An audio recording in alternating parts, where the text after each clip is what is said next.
పేదోడికి రుణం బంధు పెట్టిండు. ప్రభుత్వ బ్యాంకులు ప్రైవేటు చేసి పేదోడికి రుణము బంధు పెట్టిండు. అమరుల త్యాగాల మంట గల్పిండు, స్వాతంత్ర ఫలాలు అమ్ముకుంటుండు. అమరుల త్యాగాలు మంట గల్పిండు, స్వాతంత్ర ఫలాలు అమ్ముకుంటుండు. కార్పొరేట్లకు కాపలగాసే నరేంద్ర మోడీని గద్దె దింపాలి. అక్కలారా మన భారతదేశం పెట్టిండు అంగట్ల, నమ్ముకుంటే మోడీ భారత ప్రజల ముంచిండు నట్టేట. అక్కలారా మన భారతదేశం పెట్టిండు అంగట్ల, నమ్ముకుంటే మోడీ భారత ప్రజలను ముంచిండు నట్టేట. నమ్ముకుంటే మోడీ భారత ప్రజలను ముంచిండు నట్టేట. నమ్ముకుంటే మోడీ భారత ప్రజలను ముంచిండు నట్టేట. వెంటనే పాట తర్వాత కామ్రేడ్ పెంచలయ్య గారు పాట పాడిపిస్తారు. మోసగారి మోడీ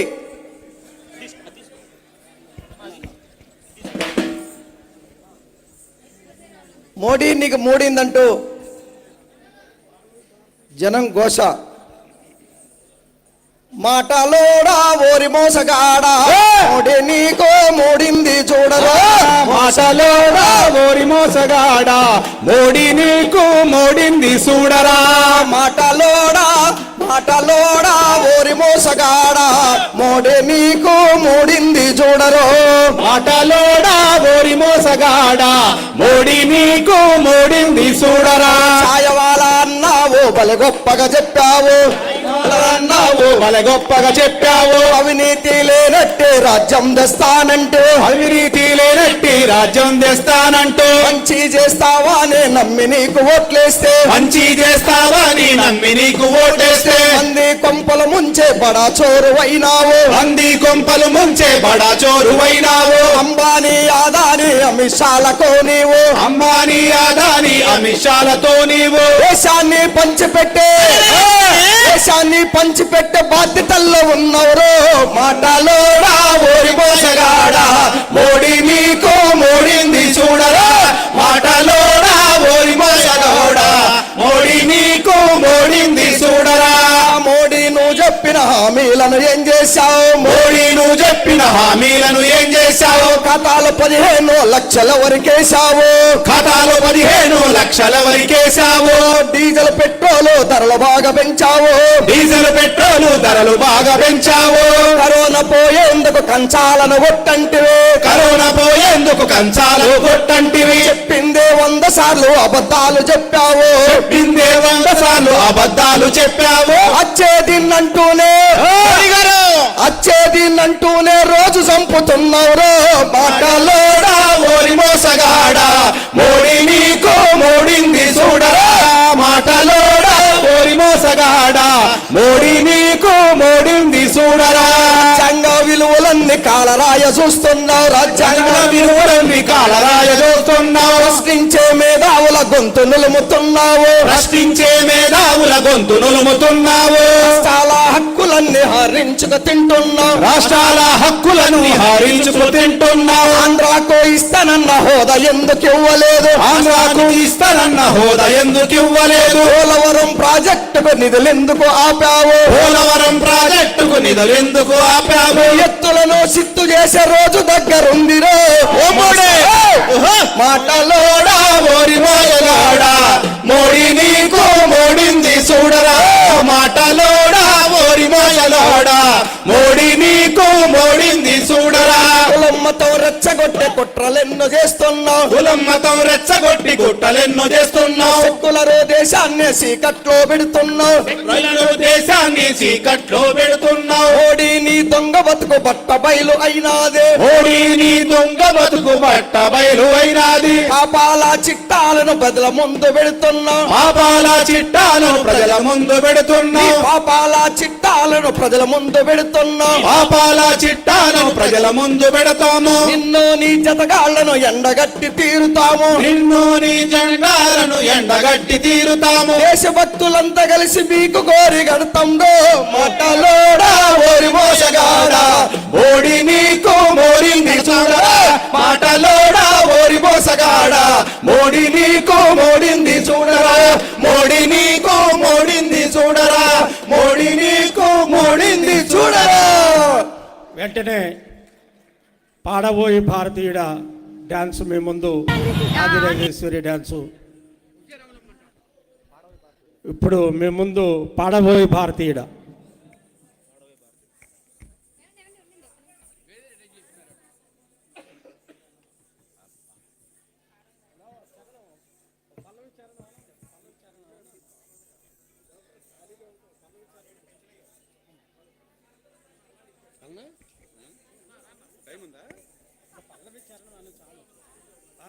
ఏమా రెడీయా?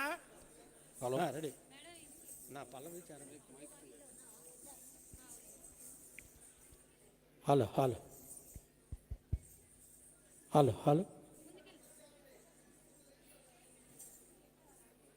ఓకేనమ్మా.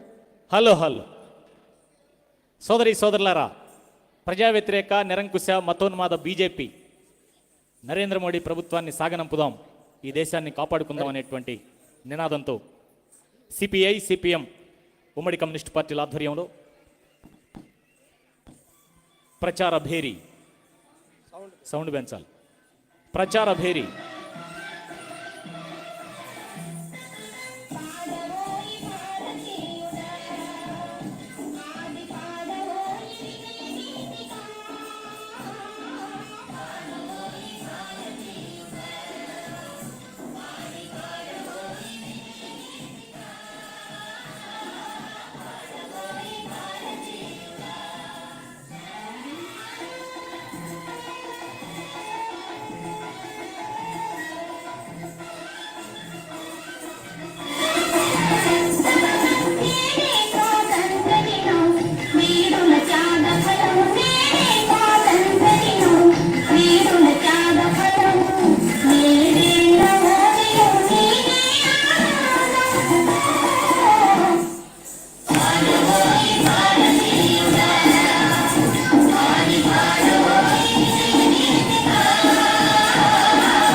Thank you.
వెంటనే భారత రాజ్యాంగ నిర్మాత వద్దమ్మా అంబేద్కర్ భారత రాజ్యాంగ నిర్మాత డాక్టర్ బిఆర్ అంబేద్కర్ మీద ఒక డాన్సు మీ ముందు లాస్ట్గా ప్రదర్శించబడుతుంది.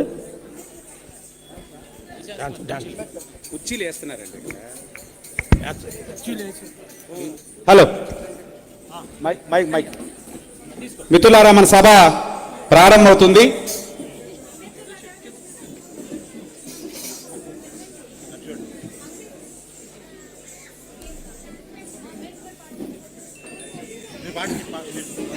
మిత్రులారా,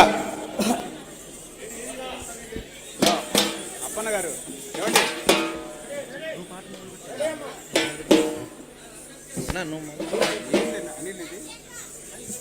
నువ్వు కానీ లేరు. మోడీ గారు మా ప్రశ్నకు జవాబు చెప్పు. మోడీ గారు నీ మనసులోని మాట చెప్పు. మోడీ గారు నీ మాటలకు చెప్పు. మోడీ గారు నీ సంలోని మాట చెప్పు. మోడీ గారు మా ప్రశ్నకు జవాబు చెప్పు. మోడీ గారు నీ మనసులోని మాట స్వావలంబన నాడు స్వాహజేసుడి నాడు. స్వావలంబన నాడు స్వాహజేసుడి నాడు. స్వావలంబన నాడు స్వహాజస్తుడి నాడు. ఆత్మనిర్భరం అంటే దేశాన్ని అమ్ముకోవడమా? మోడీ గారు మా ప్రశ్నకు జవాబు చెప్పు. మోడీ గారు నీ మనసులోని మాట చెప్పు. మోడీ గారు మా ప్రశ్నకు జవాబు చెప్పు. మోడీ గారు నీ మనసులోని మాట చెప్పు. బీసీ వాళ్ళనంటివి ఛాయ్ వాళ్ళనంటివి. బీసీ వాళ్ళనంటివి ఛాయ్ వాళ్ళనంటివి. బీసీ వాళ్ళనంటివి ఛాయ వాళ్ళనంటివి. బ్యాంకులను లూటి చేసే బ్యాంకులకు లూటి చేసే పెద్ద పీట వేస్తివి. బ్యాంకులకు లూటి చేసి కన్ను మీద వేస్తేవి. ప్రభుత్వ రంగ బ్యాంకులకు ప్రైవేటు పరం చేసి దేశాన్ని అమ్ముకునే భలే ప్లాను వేసినావు. మోడీ గారు మా ప్రశ్నకు జవాబు చెప్పు. మోడీ గారు నీ మనసులోని మాట చెప్పు. మోడీ గారు జవాబు చెప్పు. గారు నీ మనసులోని మాట చెప్పు. లాభాల్లో నడుస్తున్న బిఎస్ఎన్ఎల్ సంస్థల్ని. లాభాల్లో నడుస్తున్న బిఎస్ఎన్ఎల్ సంస్థల్ని. లాభాల్లో నడుస్తున్న బిఎస్ఎన్ఎల్ సంస్థల్ని. లాభాల్లో నడుస్తున్న బిఎస్ఎన్ఎల్ సంస్థలని. బిఎస్ఎన్ఎల్ సంస్థల్ని ఉక్కు కర్మగారాన్ని. బిఎస్ఎన్ఎల్ సంస్థల్ని ఉక్కు కర్మగారాన్ని. బిఎస్ఎన్ఎల్ సంస్థల్ని ఉక్కు కర్మగారాన్ని. బిఎస్ఎన్ఎల్ సంస్థల్ని ఉక్కు కర్మగారాన్ని. దేశాన్ని అమ్ముకునే భలే ప్లాను వేసినావు. మోడీ సారు మా ప్రశ్నకు జవాబు చెప్పు. మోడీ సారు నీ మనసులోని మాట చెప్పు. మోడీ సారు మా ప్రశ్నకు జవాబు చెప్పు. అదానీ నీ మనసులోని మాట చెప్పు. అదానీ అంబానీల అడుగులకు మడుగులొత్తి. అదానీ అంబానీ అడుగులకు మడుగులొత్తి. అదానీ అంబానీల అడుగులకు మడుగులొత్తి. అదానీ అంబానీల అడుగులకు మడుగులొత్తి. బంగారు బాతుల లాంటి ప్రభుత్వ రంగ సంస్థల్ని బంగారు బాతు లాంటి ప్రభుత్వ రంగ సంస్థలు బంగారు బాతు లాంటి ప్రభుత్వ రంగ సంస్థల్ని బంగారు బాతు లాంటి ప్రభుత్వ రంగ సంస్థలు కప్పజెప్పి భలే ప్లాను వేసినావు మోడీ సారు మా ప్రశ్నకు జవాబు చెప్పు మోడీ సారు నీ మనసులోని మాట చెప్పు మోడీ సారు ప్రశ్నకు జవాబు చెప్పు మోడీ సారు నీ మనసులోని మాట చెప్పు ప్రజాస్వామ్యం అంటేనే ప్రజలే ఇక ప్రభువులని ప్రజాస్వామ్యం అంటేనే ప్రజలే ఇక ప్రభువులని ప్రజాస్వామ్యం అంటేనే ప్రజలే ఇక ప్రభువులని ప్రజాస్వామ్యం అంటేనే ప్రజలే ఇక ప్రభువులని పెద్దలు చెప్పిన మాటలు పెడచెవినా పెట్టినావు చెప్పిన మాటలు పెడచెవినా పెట్టినావు బుద్ధిలేని మోడీ నిన్ను గద్దెదించు మోడీ సారు మా ప్రశ్నకు జవాబు చెప్పు మోడీ సారు నీ మనసులోని మాట చెప్పు మోడీ సారు మా ప్రశ్నకు జవాబు చెప్పు మోడీ సారు నీ మనసులోని మాట చెప్పు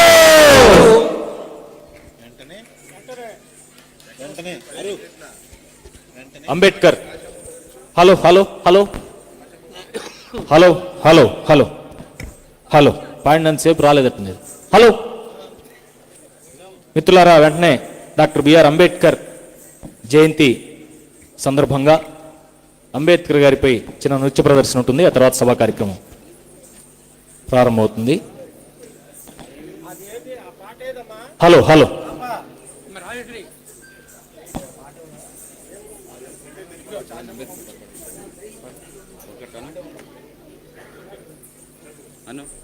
మిత్రులారా, డాక్టర్ బిఆర్ అంబేద్కర్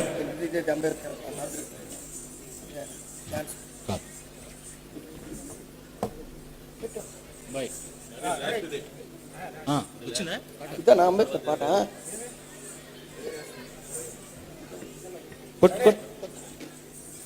ఆత్మగౌరవం మిన్నా మానవ ప్రాణం కన్నా ఆధిపత్యమెంతున్నా తిరగబడాలన్నా హలో ఆత్మగౌరవం మిన్నా మానవ ప్రాణం కన్నా ఆధిపత్యమెంతున్నా తిరగబడాలన్నా ఆత్మగౌరవం మిన్నా మానవ ప్రాణం కన్నా ఆధిపత్యమెంతున్నా తిరగబడాలన్నా.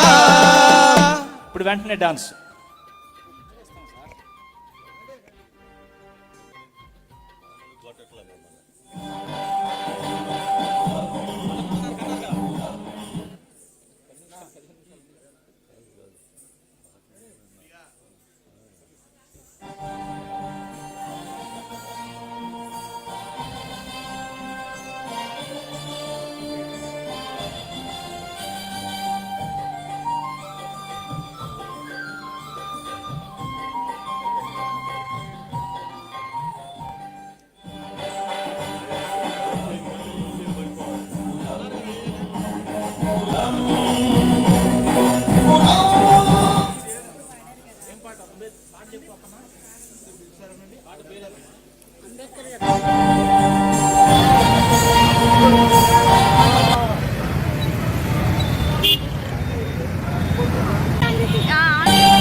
మానవతాడం కన్నా ఆధిపత్యమెంతున్నా తిరగబడాదల్లా ఆత్మగౌరవం విన్నా మానవతాడం కన్నా ఆధిపత్యమెంతున్నా తిరగబడాదల్లా.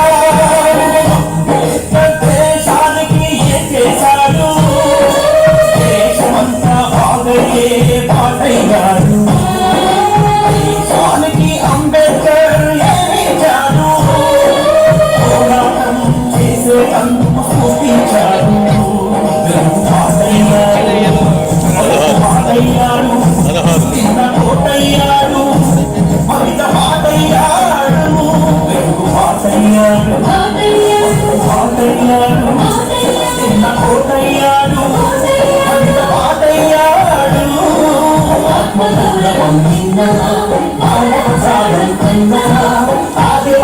వింటున్నా తిరగబడాలన్నా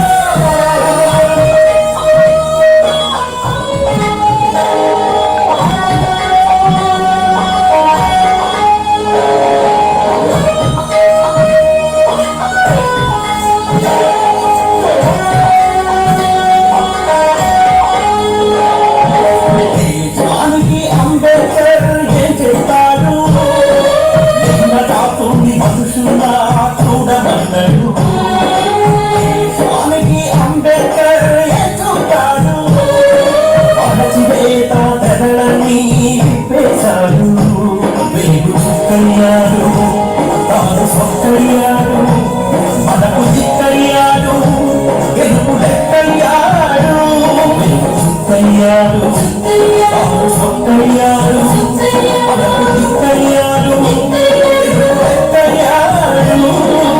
ఆత్మమూఢమన్నా మానవ కాలం కన్నా ఆధిపత్యమెందున్నా తిరగబడాలన్నా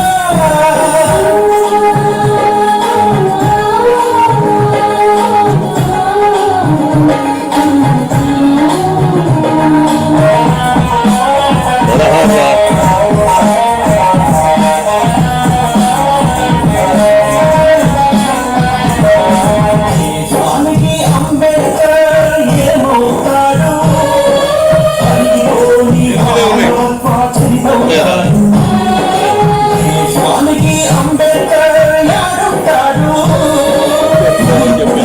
అభిమమ్లా నిలుతున్నాడు ప్రజల భాషయ్యాడు ప్రజల కోశయ్యాడు ప్రజల భవిష్యయ్యాడు మనిషి మనసయ్యాడు ప్రజల భాషయ్యాడు ప్రజల కోశయ్యాడు ప్రజల భవిష్యయ్యాడు మనిషి మనసయ్యాడు ఆత్మమూలమన్నా మానవకాలం కన్నా ఆధిపత్యమెందున్నా తిరగబడాలన్నా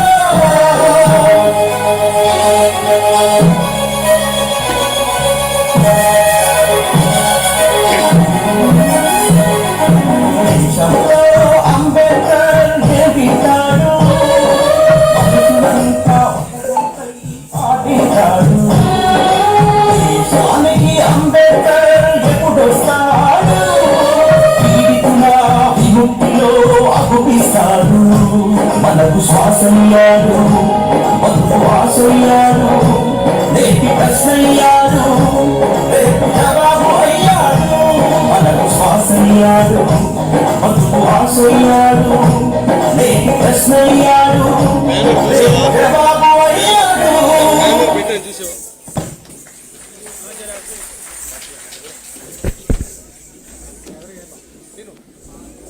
సోదరి సోదరులారా, మైక్ ఉందా? మైక్ ఉందా? సోదరి సోదరులారా, ఈరోజు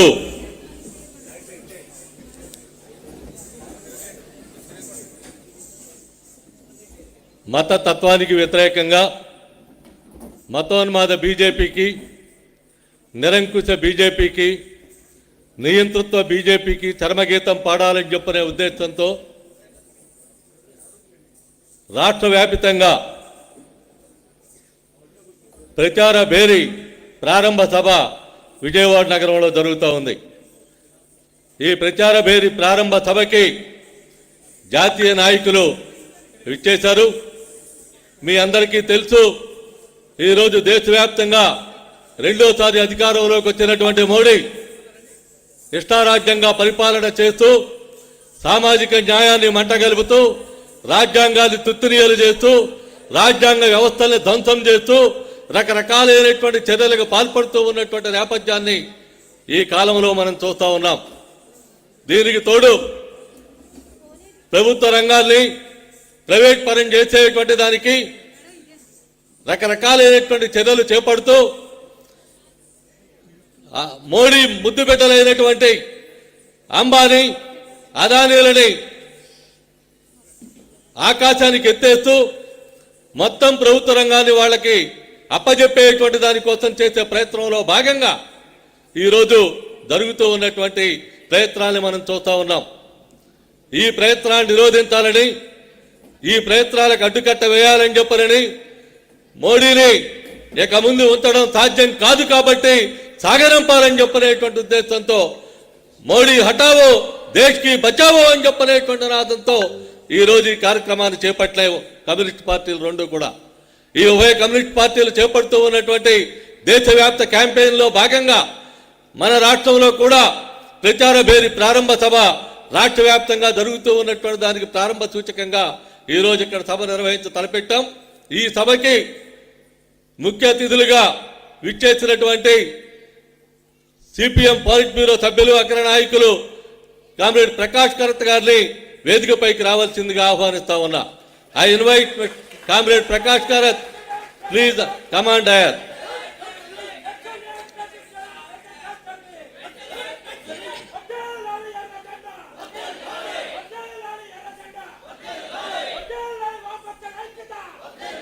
కామ్రేడ్ బెనయ్ విశ్వం, సిపిఐ జాతీయ కార్యదర్శి, పార్లమెంటు సభ్యులు వేదికపైకి రావాల్సిందిగా కోరుతూ ఉన్నా.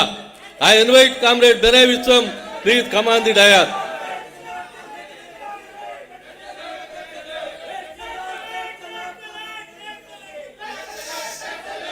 సిపిఎం రాష్ట్ర కార్యదర్శి కామ్రేడ్ వి శ్రీనివాసరావు గారిని వేదికపైకి రావాల్సిందిగా ఆహ్వానిస్తూ ఉన్నా.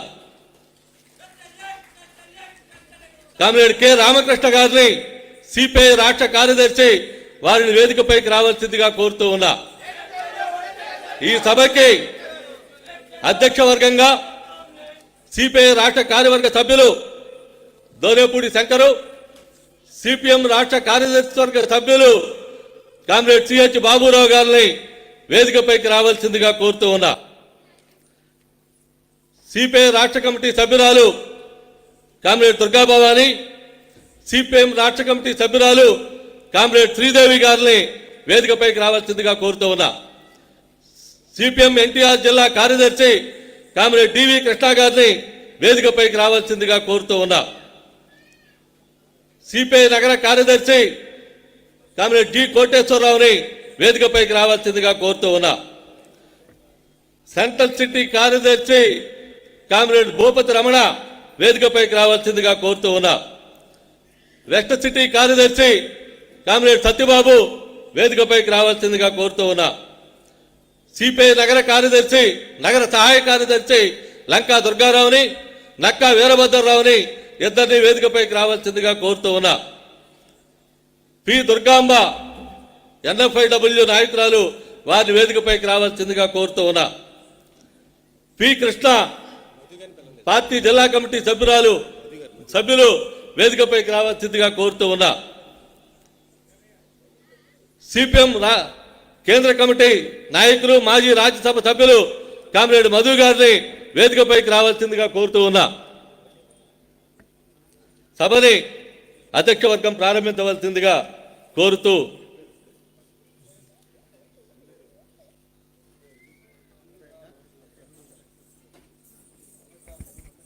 హలో.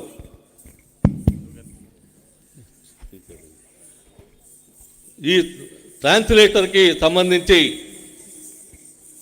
కామ్రేడ్ వెంకట్రావు గారు, ప్రజాశక్తి మాజీ అసిస్టెంట్ ఎడిటరు, వారిని వచ్చి వేదికపైకి రావాల్సిందిగా ఆహ్వానిస్తా ఉన్నా.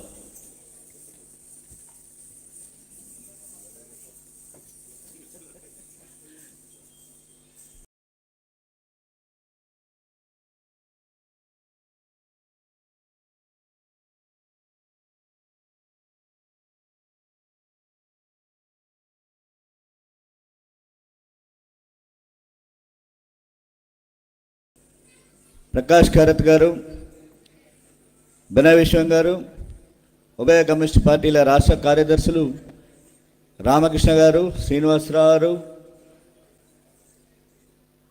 జిల్లాల కార్యదర్శులు, పట్టణాల బాధ్యులందరికీ నమస్కారాలు తెలియజేస్తూ, ఈ రోజున ఏప్రిల్ 14 డాక్టర్ బాబాసాహెబ్ అంబేద్కర్ జయంతి.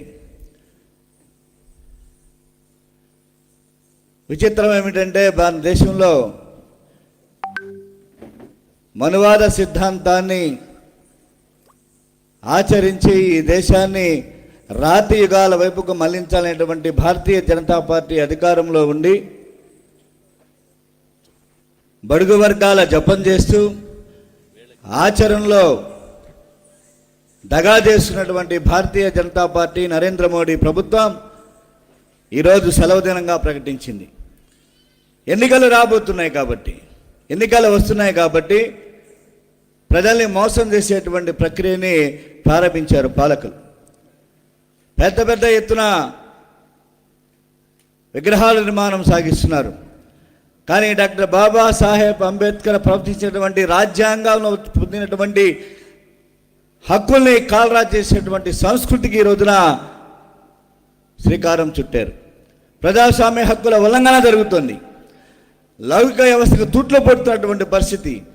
దేశ సంపదని అంబానీ అదానీలకి దోచిపెడుతున్నటువంటి నరేంద్ర మోడీ, అమిత్ షాల ద్వయం ఈ దేశాన్ని కార్పొరేట్ రంగానికి తనఖా పెట్టేటువంటి పరిస్థితులు ఇవాళ మన దేశ పరిస్థితి ఉన్నదనేటువంటిది సుస్పష్టం. ఇవాళ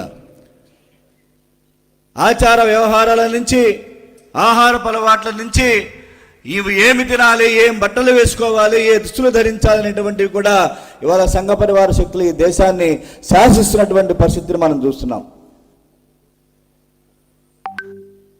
ఓ పక్కన ప్రజాస్వామ్యాన్ని అపహాస్యం చేస్తూ, ఎమ్మెల్యేలను కొనుగోలు చేస్తూ, ప్రభుత్వాలను కూలగొడుతూ, ప్రతిపక్షం అనేటువంటిది లేకుండా చేయటువంటి దుష్ట సంకల్పంతో ఇవాళ భారతీయ జనతా పార్టీ నరేంద్ర మోడీ ప్రభుత్వం ప్రయాణం చేస్తున్నటువంటి నేపథ్యంలో ఈ రోజున భారత కమ్యూనిస్టు పార్టీ, మార్క్సిస్టు రెండు పార్టీలు కూడా దేశవ్యాప్తంగా మోడీ హటావ్ దేశ్ కి బచావ్, మోడీ బారి నుంచి ఈ దేశాన్ని కాపాడుకుందామనేటువంటి లక్ష్యంతో ప్రచార భేరీ వివిధ రూపాలలో పాదయాత్రలు చేయటం ద్వారా ఒక దేశవ్యాప్త కార్యక్రమానికి శ్రీకారం చుట్టినటువంటి నేపథ్యంలో మన రాష్ట్రంలో ఉన్నటువంటి ప్రత్యేక పరిస్థితి రీత్యా వాళ్ళ అంబానీ అదానీల మానసపుత్రుడు, నరేంద్ర మోడీ మానసపుత్రుడు జగన్మోహన్ రెడ్డి పరిపాలిస్తున్నటువంటి కాలం.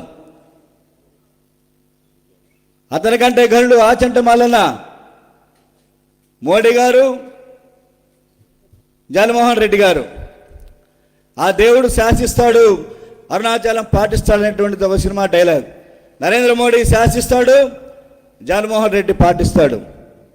పోరాడి సాధించుకున్నటువంటి హక్కులు ఏమైతే ఉన్నాయో హక్కుల్ని కాలరాచి వేస్తుంటే, విశాఖ ఉక్కును ప్రైవేటీకరణ చేస్తుంటే నోరు మెలిపినటువంటి జగన్మోహన్ రెడ్డి, ప్రత్యేక హోదా నిలదించినటువంటి జగన్మోహన్ రెడ్డి,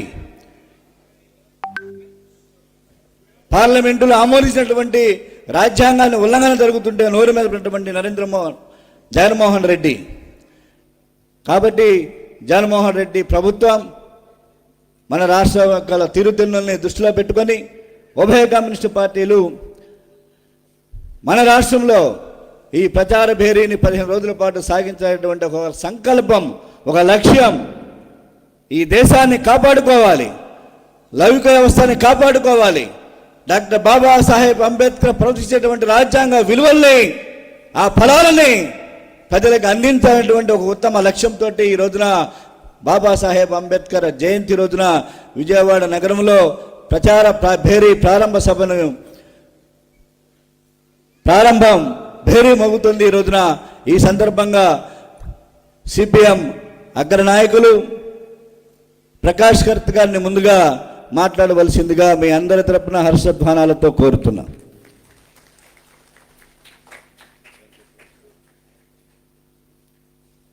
అలాగే తెలుగు అనువాదం ప్రజాశక్తి సంపాదకులు వెంకట్రావు గారు పెద్దలు వారు వ్యవహరిస్తారు.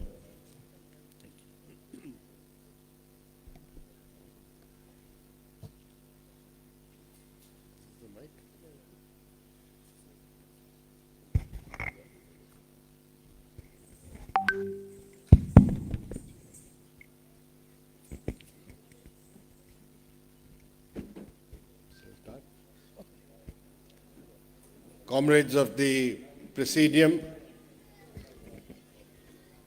Comrade Vinay Vishwam, Secretary National Council of the Communist Party of India, leaders of the CPI and the CPIM on the dais, and dear comrades and friends. First of all, let me greet you all today on the 132nd anniversary, the Ambedkar Jayanti. Dr. B.R. Ambedkar, as you all know, was the main architect of the Constitution of Republican India. And it is this Constitution which has in the past over 7 decades maintained parliamentary democracy in India, maintained the secular character of the Indian Republic, and also safeguarded the values which are there enshrined in the Constitution, the heritage of our freedom struggle, which is the equality of all citizens of India, irrespective of race, religion, caste, or gender. The concepts of liberty, equality, and fraternity were the principles which Dr. Ambedkar sought to incorporate in our Indian Constitution. Dr. Ambedkar was also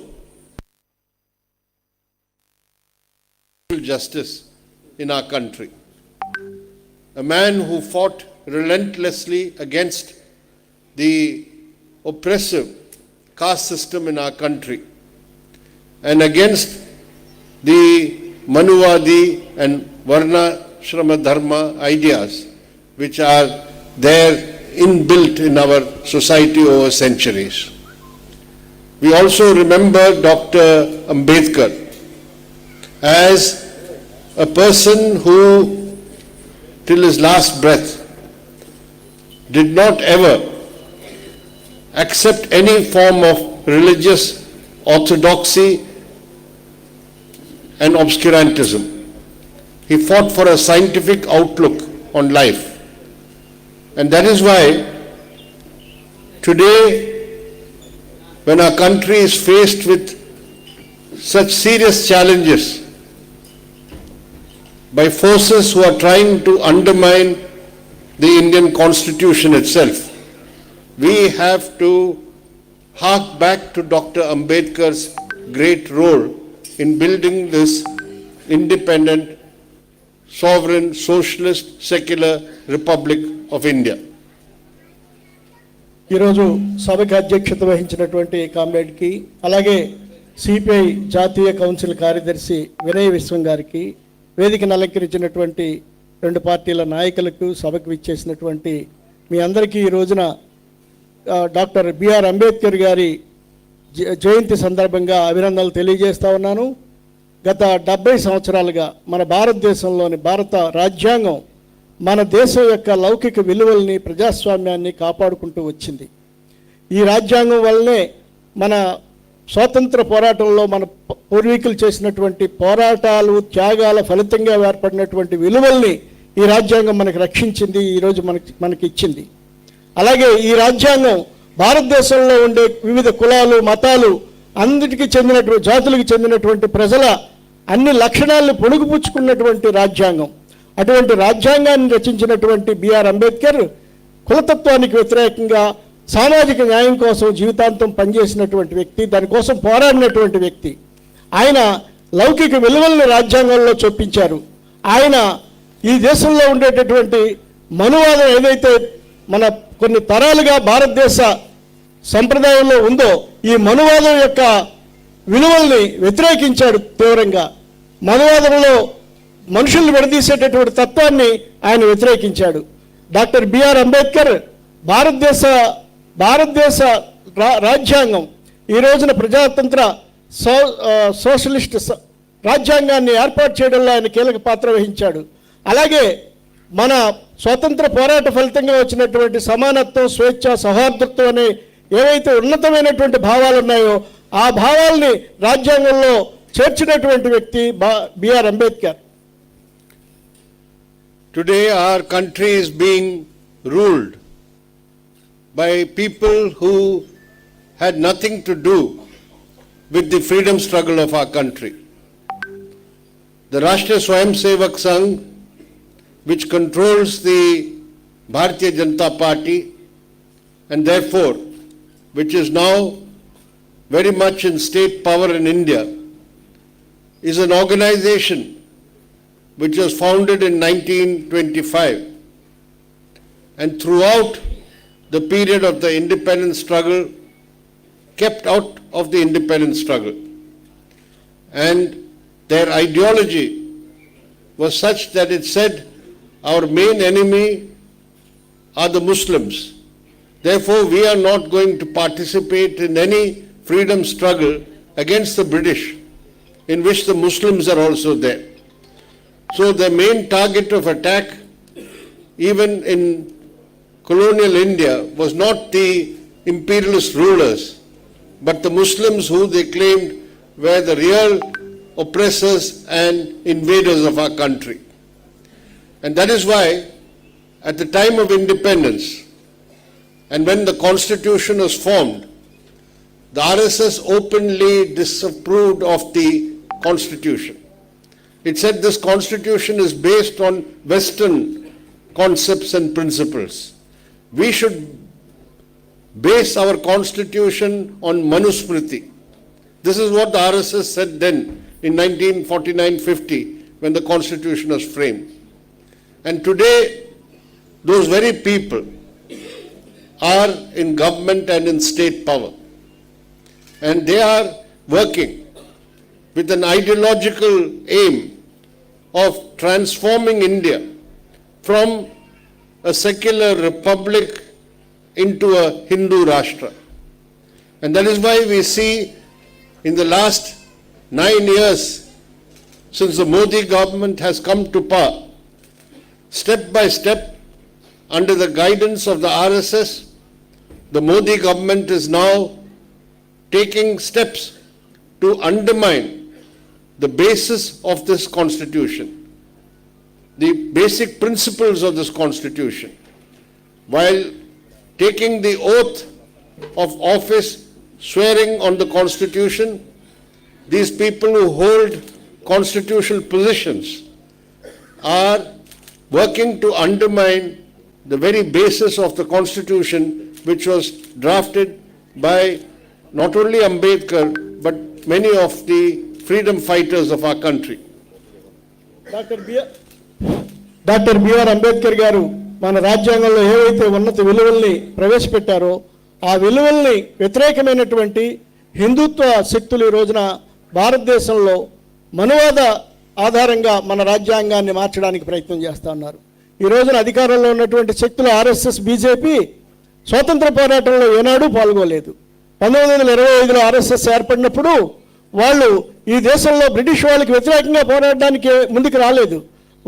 వాళ్ళు పోరాడింది ముస్లింలకు వ్యతిరేకంగా. ఎందుకు భారతదేశ స్వతంత్ర పోరాటంలో వాళ్ళు పాల్గొలేదంటే ఆ రోజున స్వతంత్ర పోరాటంలో హిందువులు ముస్లింలు కలిసి పనిచేస్తున్నారు కాబట్టి, కలిసి పోరాడుతున్నారు కాబట్టి, మేము ముస్లింలకు వ్యతిరేకం కాబట్టి భారతదేశ స్వతంత్ర పోరాటంలో మేము పాల్గొవని చెప్పి వాళ్ళు పక్కకు తప్పుకున్నటువంటి విషయం ఉంది. అందుకని వాళ్ళు బ్రిటిష్ వాళ్ళకి వ్యతిరేకంగా పోరాడకుండా ముస్లింలకు వ్యతిరేకంగా పోరాడినటువంటి పరిస్థితి. స్వాతంత్రం వచ్చేటప్పుడు కూడా వాళ్ళు ఈ రాజ్యాంగాన్ని, భారత రాజ్యాంగాన్ని అంగీకరించలేదు. భారత రాజ్యాంగం లౌకిక ప్రజాస్వామ్య పద్ధతిలో ఉండకూడదు అనేది వాళ్ళ వాదన. భారతదేశం హిందూ రాష్ట్రంగా ఉండాలనేది, మనుస్మృతి ఆధారంగా హిందూ రాష్ట్రంగా భారత రాజ్యాంగం ఉండాలనేది వాళ్ళ కోరిక. కానీ భారతదేశంలో అంబేద్కర్ గారు ఆ రాజ్యాంగం, అంబేద్కర్ నాయకత్వంలో మన రాజ్యాంగం సెక్యులర్ ప్రజాతంత్ర రాజ్యంగా ఏర్పడింది. ఈ రోజున మోడీ ప్రభుత్వం అధికారంలోకి వచ్చిన తర్వాత తన సిద్ధాంతం ఏదైతే ఉందో భారతదేశాన్ని హిందూ రాష్ట్రంగా మార్చాలి, మనుస్మృతి ఆధారంగా హిందూ రాష్ట్రంగా మార్చాలి అనే సిద్ధాంతం ఏదైతే ఉందో ఆ సిద్ధాంతం ప్రకారం భారత రాజ్యాంగాన్ని వమ్ము చేసి తిరిగి దీన్ని ఒక హిందూ రాష్ట్రంగా మార్చడానికి ప్రయత్నాలు జరుగుతున్నాయి. నిజానికి మోడీ కానీ ఇతర మంత్రులు కానీ వాళ్ళు రాజ్యాంగం మీద ప్రమాణం చేశారు. భారత రాజ్యాంగం మీద ప్రమాణం చేసి అధికారం స్వీకరించిన వాళ్ళు ఈ రోజున ఆ రాజ్యాంగాన్ని వమ్ము చేసి ఆ రాజ్యాంగాన్ని నాశనం చేసి దాని స్థానంలో ఒక హిందుత్వ రాష్ట్రాన్ని ఏర్పాటు చేయడానికి ప్రయత్నం చేస్తూ ఉన్నారు.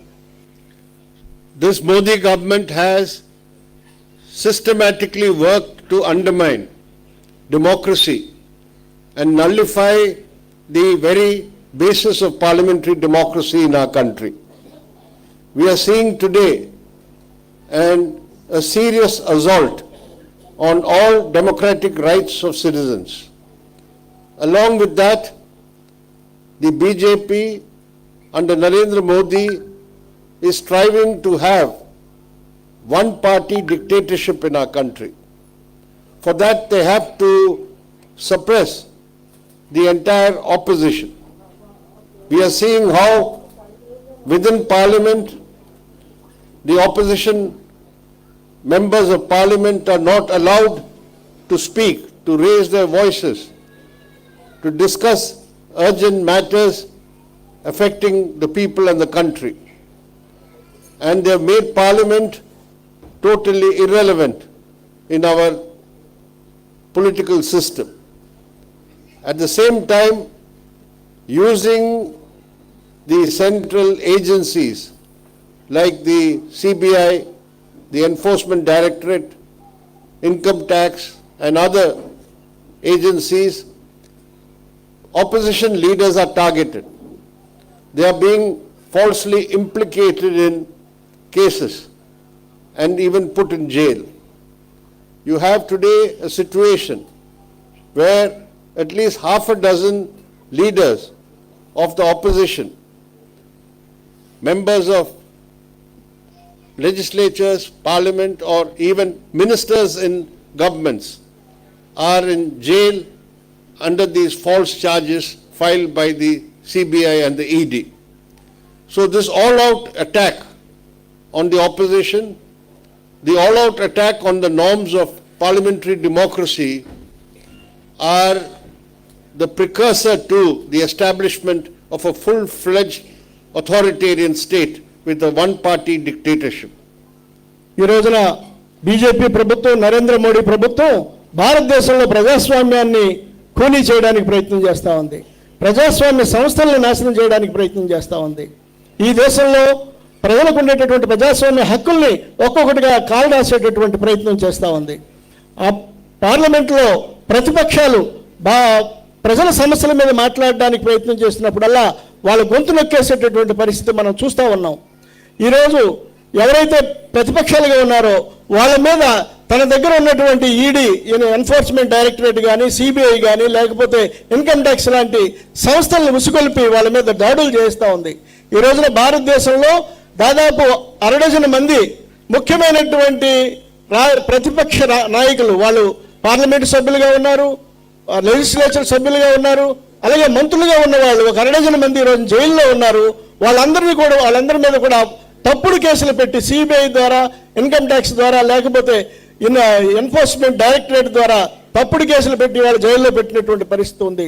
ఇదంతా ఎందుకు చేస్తా ఉందంటే ప్రతిపక్షం లేకుండా చేసి ఈ భారతదేశంలో ఏక వ్యక్తి నియంతృత్వం నెలకొల్పడానికి బీజేపీ ప్రభుత్వం ఈ చర్యల్ని తీసుకుంటా ఉంది.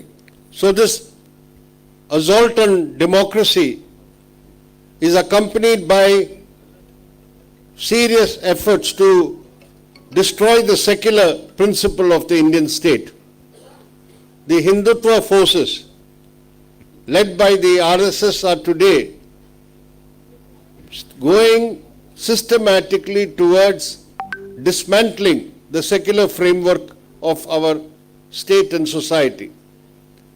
We are seeing every day efforts to change the character, the secular character of the state, whether in the field of education, whether in the field of legislations, targeting of minorities and reducing them to second-class citizens, and open backing and support for extremist Hindutva groups who go around terrorizing Muslims, initiating pogroms against minorities, both Muslims and Christians. In the BJP-ruled state governments, where there's BJP state governments, whether it's Uttar Pradesh or Madhya Pradesh or Gujarat or Karnataka, today already many laws have been passed which are actually meant to target the minorities.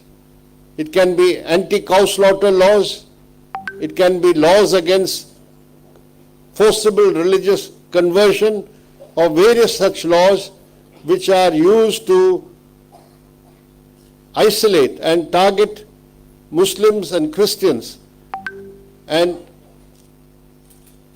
when any attack on Muslims take place by the Hindutva groups, it is not the RSS Hindutva persons who launched these attacks who are arrested, but the victims, by saying that they are indulging in either eating beef or doing love jihad or various other false charges. So today we have in India the grave threat that already in practice on the ground in many states of India, the secular character of the administration and the state has already been changed and undermined by the BJP and the RSS. BJP Modi ప్రభుత్వం ఈరోజు భారతదేశ రాజ్యాంగానికి సంబంధించినటువంటి లౌకిక తత్వాన్ని నాశనం చేయడానికి ప్రయత్నం చేస్తూ ఉంది. భారతదేశంలో ఉండేటటువంటి ఈ లౌకిక తత్వ స్థానంలో హిందూ రాష్ట్ర తన హిందుత్వ సిద్ధాంతాన్ని తీసుకొచ్చి పెట్టడానికి ప్రయత్నం చేస్తూ ఉంది. క్రమంగా రాజ్యం యొక్క స్వరూపాన్ని అది మార్చేస్తున్నటువంటి పరిస్థితి మనం చూస్తూ ఉన్నాం. బీజేపీ ఒకవైపు మైనార్టీల మీద దాడులు చేస్తూ ఉంది, ముస్లింల మీద దాడులు చేస్తూ ఉంది. ఎక్కడైతే ముస్లింలు మైనార్టీలు అధికంగా ఉన్నారో వాళ్ళ మీద దాడులు చేస్తూ రకరకాల పేర్లతో గోహత్య చట్టాలు తీసుకొచ్చి, లేకపోతే వాళ్ళు లవ్ జిహాద్ పేరుతో వాళ్ళ మీద దాడులు చేస్తూ ఉంది. బీజేపీ అధికారంలో ఉన్న రాష్ట్రాలు మధ్యప్రదేశ్ కానీ, లేకపోతే ఉత్తరప్రదేశ్ కానీ, కర్ణాటక కానీ, గుజరాత్ కానీ, వాటిల్లో అనేక చట్టాలను మార్చేశారు.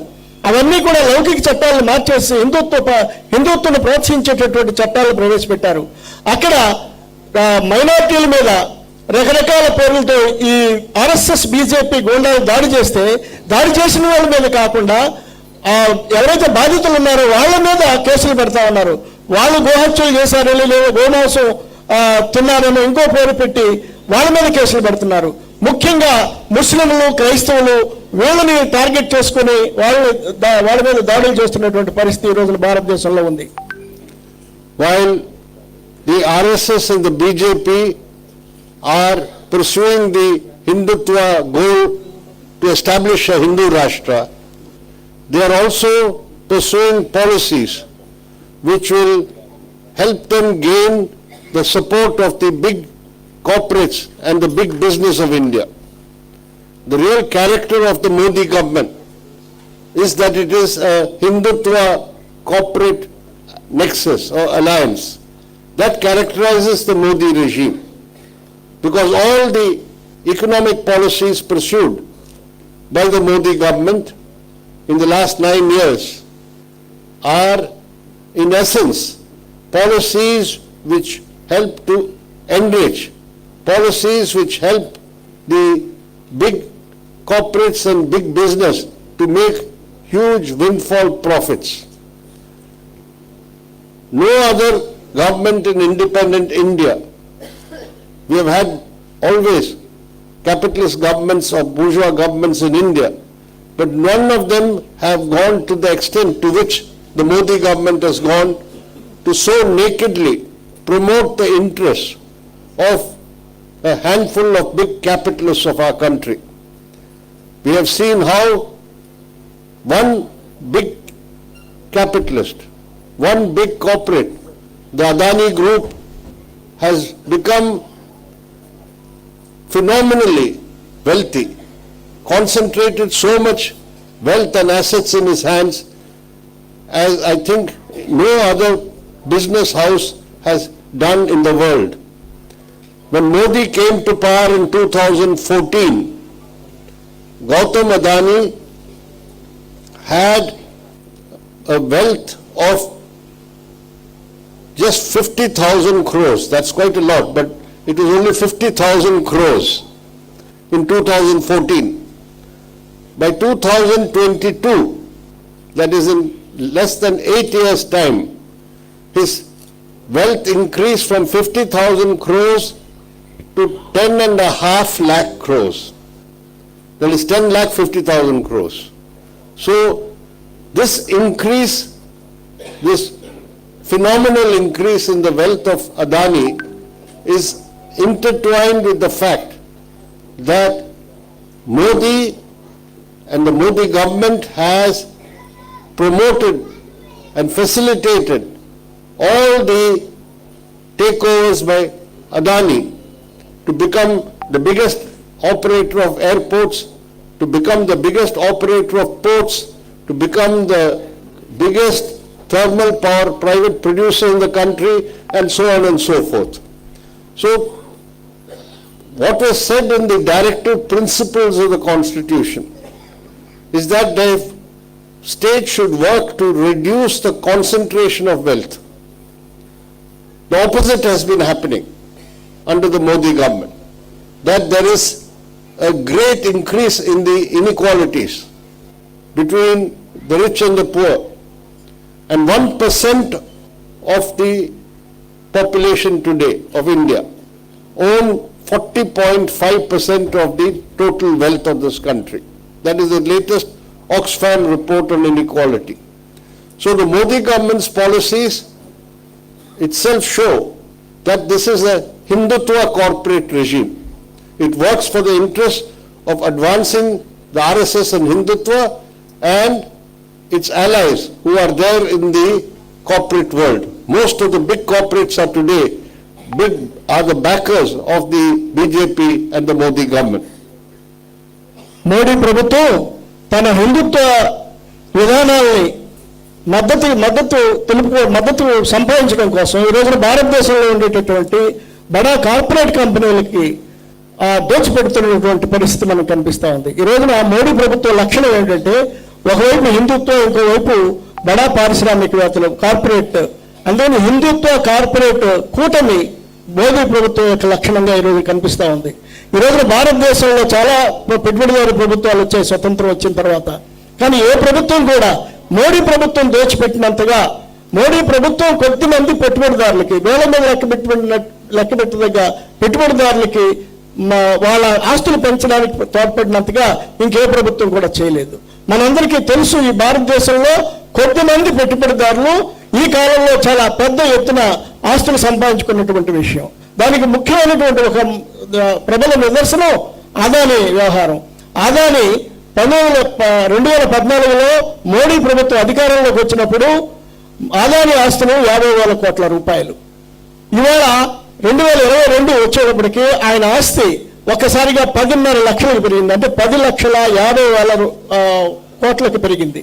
అంత ఆస్తి ఎక్కడి నుండి వచ్చిందంటే దానికి కారణం మొత్తంగా ఈ దేశంలో ఉండేటువంటి ఎయిర్పోర్ట్లు కానీ, ఈ దేశంలో ఉండే పోర్ట్లు కానీ, ఈ దేశంలో ఉండేటువంటి పవర్ ప్రాజెక్టులు కానీ ఇవన్నీ కూడా మోడీ ప్రభుత్వం అదానికి అప్పగించడం వలన, ఒక రకమైన ఆశ్రిత పక్షపాతం వలన, ఆశ్రిత పెట్టుబడిదారు విధానం ద్వారా ఆయనకి అప్పచెప్పడం వల్ల ఆయన అంత గొప్ప ఒక్కసారి అంత సంపాదన పెరిగినటువంటి విషయం మనం గమనిస్తూ ఉన్నాం. మన భారత రాజ్యాంగంలో ఒక విషయం పేర్కొన్నారు. మన భారత రాజ్యాంగం యొక్క ప్రాథమిక సూత్రాల్లో ఉన్నది ఏంటంటే క్రమంగా ఈ దేశంలో ఉండేటటువంటి అసమానతలను తగ్గించాలి. ఏదైతే సంపద ఎక్కడైతే కేంద్రీకరణ ఉందో ఆ కేంద్రీకరణ తగ్గించాలని మన రాజ్యాంగంలో చెప్పారు. కానీ మోడీ ప్రభుత్వం వచ్చిన తర్వాత దానికి భిన్నంగా జరుగుతూ ఉంది. సంపద కేంద్రీకరణ చాలా వేగంగా కొద్ది మంది దగ్గర పోగవుతున్నటువంటి విషయాన్ని మనం చూస్తూ ఉన్నాం. అందుకని మోడీ ప్రభుత్వం యొక్క లక్షణం ఒకవైపు హిందుత్వ శక్తుల్ని హిందుత్వ విధానాలను అమలుపరచడం, దానికి దాని సపోర్ట్ కోసం ఈ కార్పొరేట్ శక్తులు కూడా హిందుత్వ విధానాలు ఏదైతే ఉన్నాయో దానికి సపోర్ట్గా ఈ రోజున భారతదేశంలో ఉండే కార్పొరేట్ శక్తులందరూ కూడా మోడీకి సపోర్ట్ చేస్తున్నటువంటి పరిస్థితి మనకు కనిపిస్తూ ఉంది. ఈ రకంగా భారత రాజ్యాంగంలో రాసుకున్న దానికి కూడా వమ్ము చేసేటటువంటి పరిస్థితి మనం చూస్తూ ఉన్నాం. It is these economic policies which are tilted or biased in favor of the big capitalists, that has resulted in the common people suffering a lot due to inflation, due to unemployment, due to farmers' distress, due to the agrarian crisis, and all round lack of individual, lack of purchasing power. All this is a result of the economic policies of the Modi government. Many people think if Adani or Ambani is increasing their wealth, how does it affect us? The effects are direct, because the Modi government does not raise taxes or resources from increasing the taxes on the rich. They don't increase capital gains tax. There is no wealth tax in the country. There is no inheritance tax. All these taxes exist in other capitalist countries. When a person has reached a certain amount of wealth, then he has to pay a wealth tax for having so much wealth. But in India, there is no such wealth tax. So what happens? The government has to tax the common people to raise money and resources for its expenditure. That is why we are seeing continuous increases in the prices of petrol, diesel, cooking gas, etc. That has become the main source of revenue for the government. The burden falls on the common people, because not only the tax increases the cost of transportation, it has an impact on all other goods, and you have general inflation and price rise, which is a crushing burden on the people. Similarly, because of this concentration of wealth which has been fostered by the Modi government, you do not find sufficient growth of small, medium and micro industries in our country, which are the main source of employment. Big companies with big enterprises only employ a fraction of the people. It is the micro, small and medium industries which can involve or give employment to large number of people, but they are not given any attention. So you find that you have growing unemployment, and then you have agrarian crisis and farmers' distress, rural distress of the rural poor, because the Modi government is always trying to push policies which will benefit the corporates to enter agriculture. We saw how the Modi government tried to push through the 3 farm laws, which would have helped to bring corporates in a big way into agriculture. It was stopped, it was fought back by the big movement of the farmers and the peasantry. So the Modi government's economic policies are directly responsible for all the problems plaguing the common people, whether it's price rise or unemployment or farmers' distress. Modi ప్రభుత్వం యొక్క ఆర్థిక విధానాలు భారతదేశంలో ఉండేటువంటి సామాన్య ప్రజల మీద విపరీతమైనటువంటి భారాలు మోపుతున్నాయి. ఈ భారాలు మొదటిది, ఈ దేశంలో ఇన్ఫ్లేషన్ పెరుగుతూ ఉంది, ద్రవ్యోల్బణం పెరుగుతూ ఉంది, నిరుద్యోగం పెరుగుతూ ఉంది, వ్యవసాయదారుల్లో సంక్షోభం పెరుగుతూ ఉంది, వాళ్ళ ఆత్మహత్యలు పెరుగుతూ ఉన్నాయి. ఇటువంటి పరిస్థితులు ఏర్పడడానికి ప్రధాన కారణం మోడీ అనుసరిస్తున్నటువంటి ఆర్థిక విధానాలు. మోడీ గారు, చాలామంది అనుకుంటారు మోడీ గారు అదానీకో అంబానీకో ఆస్తులు పెరిగితే పేద ప్రజలకి, మామూలు ప్రజలకి ఏమిటి నష్టం అని అనుకోవచ్చు. దానికి ఒక కారణం ఉంది.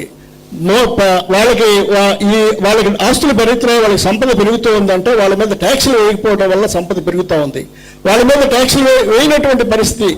చాలా పెట్టుబడిదారు దేశాల్లో సంపద పన్ను ఉంటుంది, అలాగే ఇతర పన్నులు ఉంటాయి. కానీ మన భారతదేశంలో ఆ పన్నులు లేవు. ఒక సంపద, ఏ పెట్టుబడిదారుడైన సంపద ఒక స్థాయికి వచ్చిన తర్వాత సంపద పన్ను వేస్తారు. దానివల్ల అది ప్రభుత్వానికి ఆదాయంగా వస్తుంది. ఎప్పుడైతే వాళ్ళకి పెద్దవాళ్ళ మీద, పెద్ద బడా పెట్టుబడిదారుల మీద వేయాల్సిన పన్నులు తగ్గిపోయినాయో, ప్రభుత్వం నడవడానికి కావాల్సినటువంటి డబ్బులు, ఆదాయం రావాలంటే అప్పుడు పేద ప్రజల మీద, సామాన్య ప్రజల మీదే పన్నులు వేయాల్సినటువంటి పరిస్థితి ఏర్పడింది. అందుకని ఈ దేశంలో మోడీ ప్రభుత్వం వచ్చిన తర్వాత వరుసగా పన్నులు పెరిగినాయి. ఇవి పన్నులతో పాటు అధిక ధరలు కూడా పెరిగినాయి. పెట్రోలియం మీద పన్నులు పెరిగిన తర్వాత పెట్రోలియం ద్వారా వచ్చేటువంటి రవాణా పెరగడమే కాదు, రవాణా వల్ల వచ్చేటటువంటి సామాన్య సరుకుల యొక్క ధరలు కూడా పెరిగేటటువంటి పరిస్థితి మనం చూస్తా ఉన్నాం. అందుకని ఆ విధంగా మోడీ యొక్క ఆర్థిక విధానాలు భారతదేశంలో పేద ప్రజల యొక్క కష్టాలు పెరగడానికి, వాళ్ళ ఆదాయాలు తగ్గడానికి ఒక కారణం అవుతా ఉంది, వాళ్ళ ధరలు పెంచడం వల్ల. ఇంకొక కారణం ఏమిటంటే, ఎప్పుడైతే మోడీ ప్రభుత్వం సంపద అనేది ఒక దగ్గర పోగవుతూ ఉందో, ఒక బడా పెట్టుబడిదారుల దగ్గర పోగవుతూ ఉందో, చిన్న మధ్యతరగతి పెట్టుబడిదారులు ఎవరైతే ఉన్నారో, చిన్న చిన్న పరిశ్రమలు ఏవైతే ఉన్నాయో వాటికి అవి మూతపడేటటువంటి పరిస్థితికి వస్తూ ఉంది. ఈ దేశంలో పెద్ద పెద్ద కంపెనీలన్నీ కూడా చాలా తక్కువ మంది మాత్రమే ఎంప్లాయ్మెంట్ ఇస్తాయి, వాళ్ళకి మాత్రం ఉపాధి ఇస్తాయి.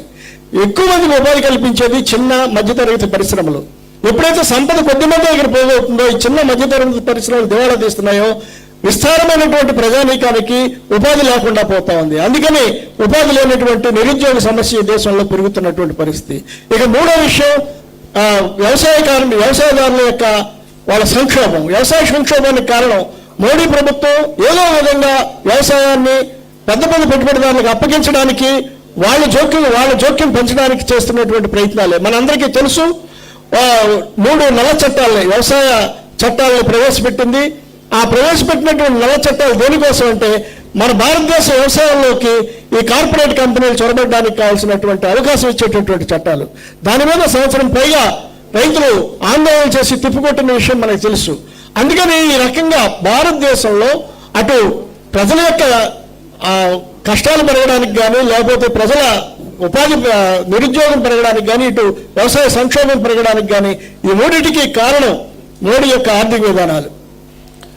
It is the left parties who have taken the lead all over the country to fight against these harmful anti-people policies of the Modi government. The big struggle of the farmers against the farm laws, the Kisan organizations and agricultural labor organizations on the left were active participants in that struggle and gave it an organized shape.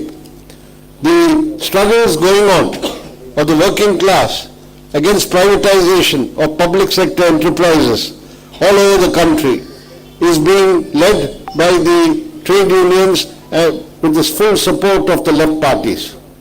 We have seen from our experience that when there are sustained, united struggles of different sections of the people, it is possible to fight back some of these policy decisions and measures. Here in Andhra Pradesh, against the privatization of the Visakhapatnam steel plant, there has been now a prolonged struggle by the workers, employees, with the support of the general people. It is that struggle, sustained for more than now 1 year, I think, has led to the minister saying that we will not proceed with it for now. We will pause it. We will not be in a hurry.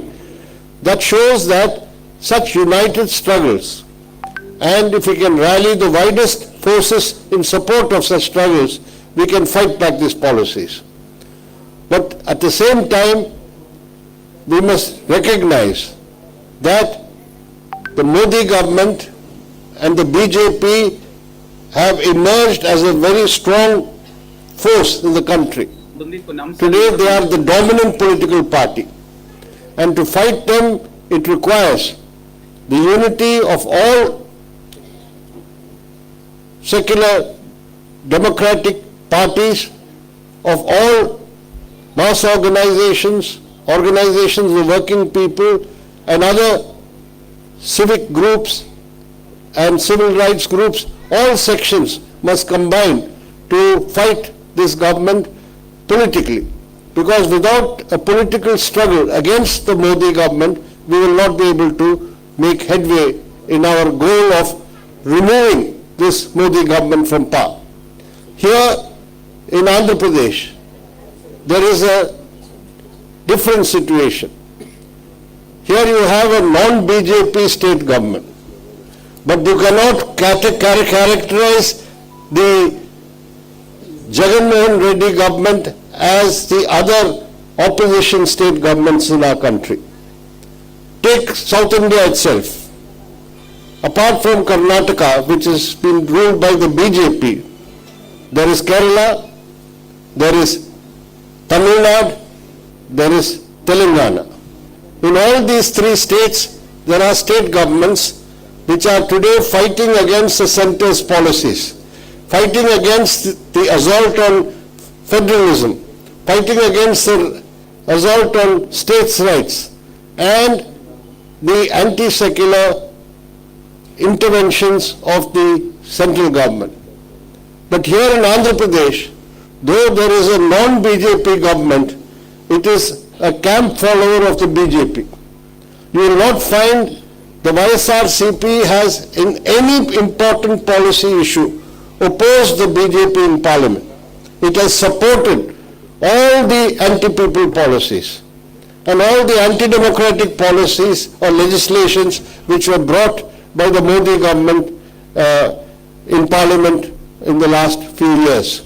So here, what has happened is the state government and the ruling party have actually facilitated the BJP and RSS designs by blindly pursuing the same policies, by not opposing the attacks on the constitution, democracy and secularism.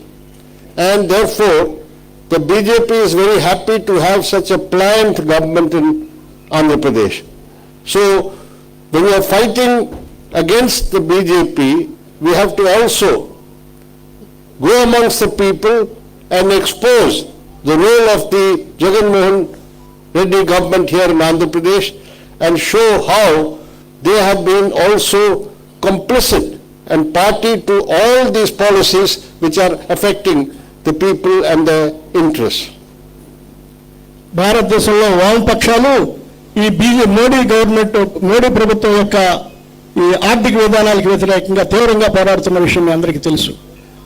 వ్యవసాయ రంగంలో అది పెట్టినటువంటి విధానాలకు వ్యతిరేకంగా రైతు వ్యవసాయ కార్మిక కిసాన్ సంఘాలు కలిసి పనిచేసినటువంటి విషయం, పెద్ద పోరాటాలు జరిపిన విషయం మీ అందరికీ తెలుసు.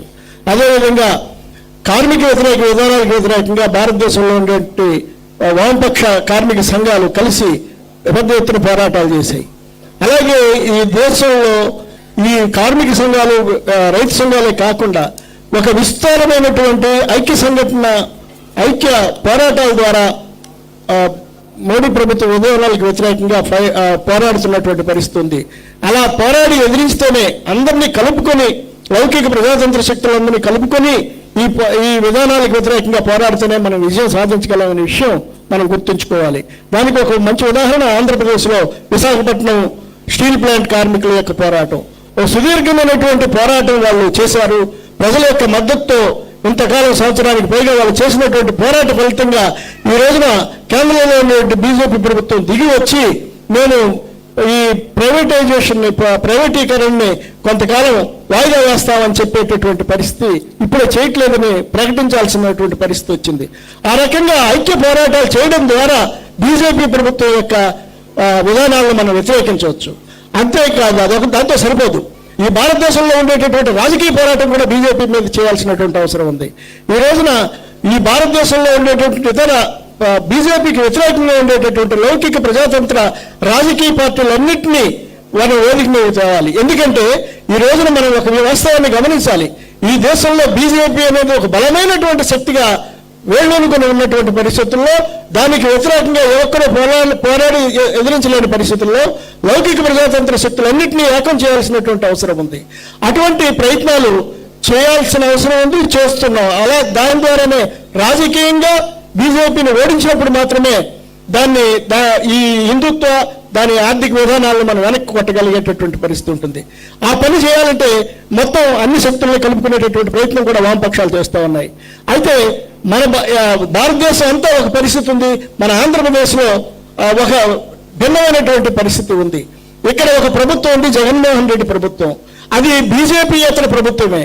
కానీ దాని విధానాలన్నీ చూస్తే మొదటి నుండి కూడా బీజేపీ ఏం చేస్తే ఆ పని దాన్ని ఫాలో అవుతున్నటువంటి పరిస్థితి. అది ఏ విధానాలు అనుసరిస్తుందో ఆ విధానాలన్నింటినీ ఇక్కడ తూచా తప్పకుండా అనుసరించేటటువంటి పరిస్థితి మనం చూస్తూ ఉన్నాం. ఒక రకంగా బీజేపీ లేకపోయినా బీజేపీ విధానాల్ని ఆంధ్రప్రదేశ్లో అనుసరిస్తున్నటువంటి పరిస్థితి మనకు కనిపిస్తూ ఉంది. అది ఆ ప్రజా వ్యతిరేక విధానాల్ని, ఆ నియంతృత్వ విధానాల్ని ఈ రోజున ఇక్కడ అమలుపరిచేటటువంటి జగన్మోహన్ రెడ్డి ప్రభుత్వాన్ని విధానాలు కూడా మనం దృష్టిలో పెట్టుకోవాలి.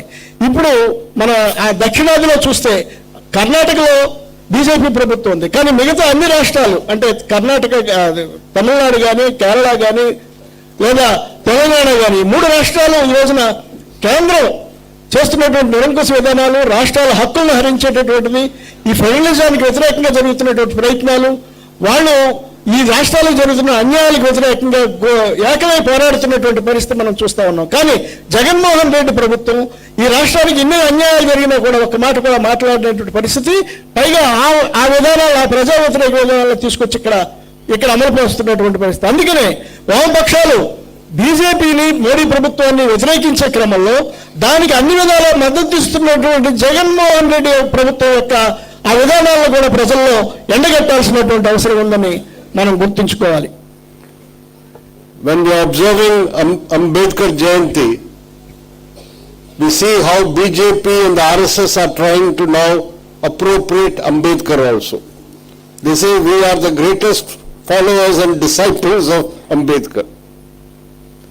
But we must remember also what Ambedkar told us about the RSS and the Hindutva forces. He said, and I quote, "If Hindu Raj does become a fact, it will no doubt be the greatest calamity for the country." This is the warning that Dr. Ambedkar gave about the RSS designs for a Hindu Rashtra. That if Hindu Raj, if it becomes a fact, it will be the greatest calamity for the country. And therefore, the campaign that the CPI and CPIM are launching today from this platform throughout Andhra Pradesh to expose the policies of the central government, to expose the nature of this Hindutva corporate regime, to expose how these policies are having disastrous effects on the working people and all sections of the people. This campaign, I hope, will be taken to every nook and corner of Andhra Pradesh, and which will help to mobilize the people to fight against the Modi government and the RSS and the BJP, which will be eventually successful. I congratulate the CPI and CPIM of Andhra Pradesh for launching this campaign and wish the campaign all success. Thank you. ఈ రోజున doctor B R Ambedkar గారి జయంతి సందర్భంగా ఈ సభ ఈ కార్యక్రమం జరుపుకుంటున్నప్పుడు మనం ఒక విషయం గుర్తుంచుకోవాలి. బిఆర్ అంబేద్కర్ని కూడా తమ సొంతం చేసుకోవడానికి ఆర్ఎస్ఎస్ శక్తులు ప్రయత్నిస్తున్నటువంటి పరిస్థితులు మనం చూస్తూ ఉన్నాం. కానీ బిఆర్ అంబేద్కర్ ఏం చెప్పాడు ఈ శక్తుల మీద మనం ఒకసారి ఆయన కోట్ చేశారు. భారతదేశంలో హిందుత్వ శక్తి హిందూ రాష్ట్రంగా మారటం అంటే, భారతదేశం హిందూ రాష్ట్రంగా మారటం అంటే ఈ దేశం వినాశనం కావడం అని ఆయన ఒక్కానించారు. అందుకని ఈ దేశ వినాశనం నుండి కాపాడడానికి ఈ రోజున సిపిఐ సిపిఎం కలిసి ఈ రకమైనటువంటి ఒక రాష్ట్ర వ్యాప్తంగా జరుగుతున్నటువంటి క్యాంపెయిన్ ఏదైతే ఉందో ఇది సక్సెస్ జయప్రదం కావాలని కోరుకుంటున్నాను. ఈ క్యాంపెయిన్ ద్వారా మారుమూల ప్రాంతాలకి రెండు పార్టీల నాయకులు ఒక సందేశాన్ని తీసుకెళ్ళాలి. బీజేపీ ఆర్థిక విధానాలకి, బీజేపీ హిందుత్వ విధానాలకి, బీజేపీ హిందుత్వ కార్పొరేట్ అనుకూల విధానాలకి, ప్రజా వ్యతిరేక విధానాలను ఎక్స్పోజ్ చేస్తూ వాటిని ఎండగడుతూ మొత్తం రాష్ట్రంలోని మారుమూలకు కూడా ఈ సందేశాన్ని తీసుకెళ్లి ఈ పోరాటాన్ని ముందుకు తీసుకెళ్లాలి. ఈ పోరాటం రానున్న కాలంలో బీజేపీ యొక్క ఆర్ఎస్ఎస్ యొక్క ఈ విధానాల్ని వెనక్కి కొడుతుందని, ఆ రకంగా జయప్రదం అవుతుందని నేను భావిస్తూ ఉన్నాను.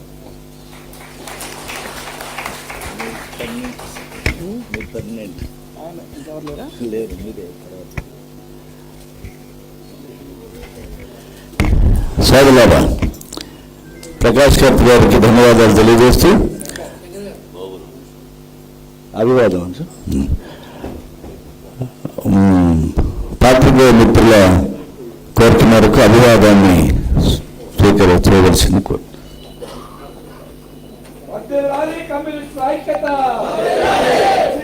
మోడీ ప్రభుత్వ నిరంకుశ విధానాలు, మోడీ ప్రభుత్వ నిరంకుశ విధానాలు, మోడీ ప్రభుత్వ నిరంకుశ విధానాలు, గద్దెదిగాలి మోడీ ప్రభుత్వం, ప్రజా వ్యతిరేక మోడీ ప్రభుత్వాన్ని గద్దె దించండి, గద్దె దించండి ప్రజా వ్యతిరేక మోడీ ప్రభుత్వాన్ని. వర్ధిల్లాలి వామపక్షాల ఐక్యత, వర్ధిల్లాలి వామపక్షాల ఐక్యత.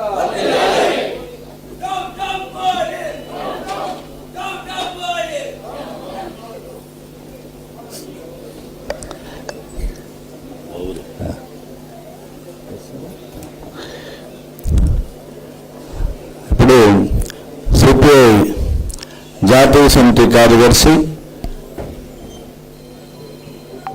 రాజ్యసభ సభ్యులు వినయ్ గారిని మాట్లాడవలసిందిగా కోరుతున్నాను.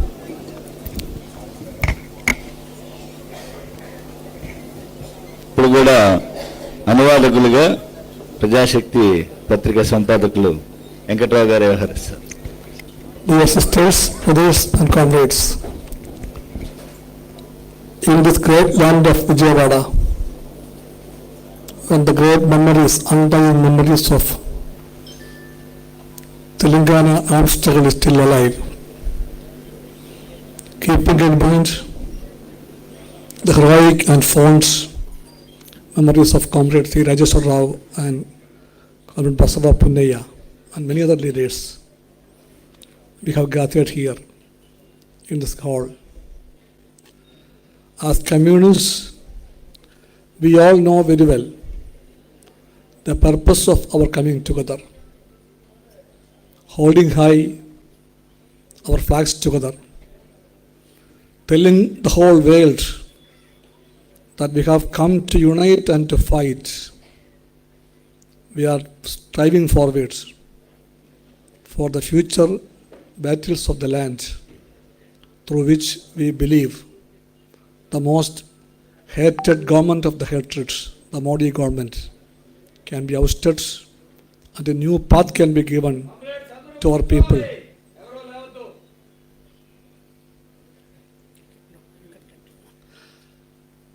So we know the political background of this great coming together. Comrade Prakash Karat, the member of the Politburo of the Communist Party of India, Marxist, have dealt with all seriousness about the country's present political situation, about the dangers posed by the Modi government, about the dangers of the RSS ideology, and he mentioned about the teachings of Ambedkar, especially what he told about the Hindu Raj. All these ideas are prompting us, encouraging us, and calling us to come forwards with one mind, with all dedication, and to see that this country of ours, this people of this land, should not be thrown to be a prey to the RSS ideology and the government led by that ideology, that is Modi government. We are sure that in this battle, unity is our mantra and consistent struggle is our path forwards. As communists, we know that's our life mission. That's the path forwards. And that's the importance of this initiative taken by the state units of the both communist parties in Andhra Pradesh. I believe this is not only important for the state of Andhra Pradesh, this was national message also, that this is the way. We know that this is not all. This is the beginning, but this is the way, and this way has to be taken forwards. వేదిక మీద ఉన్నటువంటి పెద్దలు, సభకు వచ్చినటువంటి మీ అందరికీ ధన్యవాదాలు. ఈ రోజున ఈ వేదిక మీద నుండి నేను ప్రసంగిస్తున్నప్పుడు ఈ విజయవాడకి సంబంధించినటువంటి ఒక ఉన్నతమైనటువంటి చరిత్ర నాకు గుర్తుకొస్తూ ఉంది. చండ్ర రాజేశ్వరరావు గారు మెలిగినటువంటి ఈ ప్రదేశం, అలాగే తెలంగాణ పోరాటంలో ఆ సాయుధ పోరాటంలో జరిగినటువంటి ఆ ఘటనలు ఇవన్నీ కూడా మనందరికీ స్ఫూర్తినిచ్చేటటువంటి ఆ ఘటనలు. బసవపున్నయ్య గారికి మెలిగినటువంటి ఈ ప్రదేశం, అలాగే తెలంగాణ పోరాటం జరిగినటువంటి ప్రదేశం, వీటి జ్ఞాపకాలన్నీ కూడా మనకు ఎంతో స్ఫూర్తినిచ్చేటటువంటి పరిస్థితి ఉంది.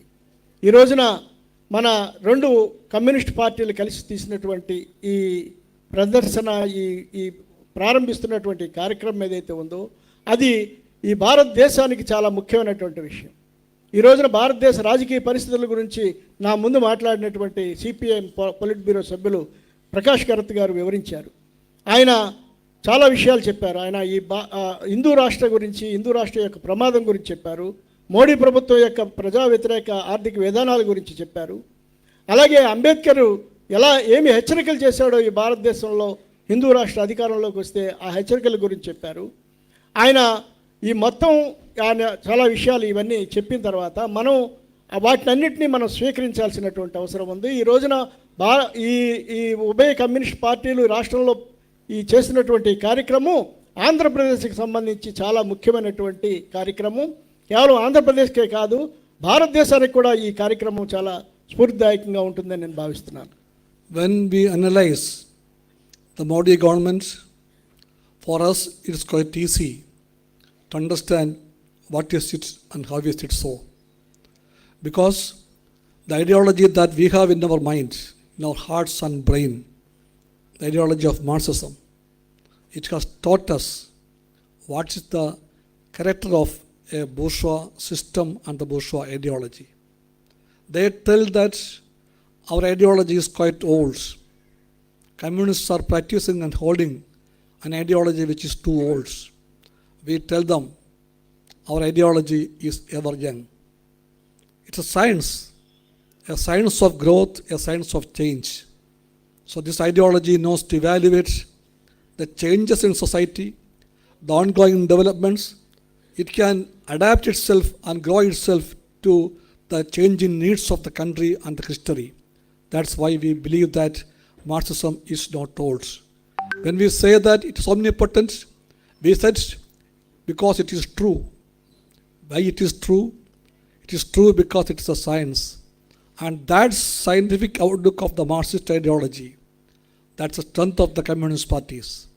With that strength, we have come here and to inform the nation that the communists can never be defeated. We may have setbacks sometimes, we will have it in the future also. But no setbacks can defeat us. Nothing can take us backwards.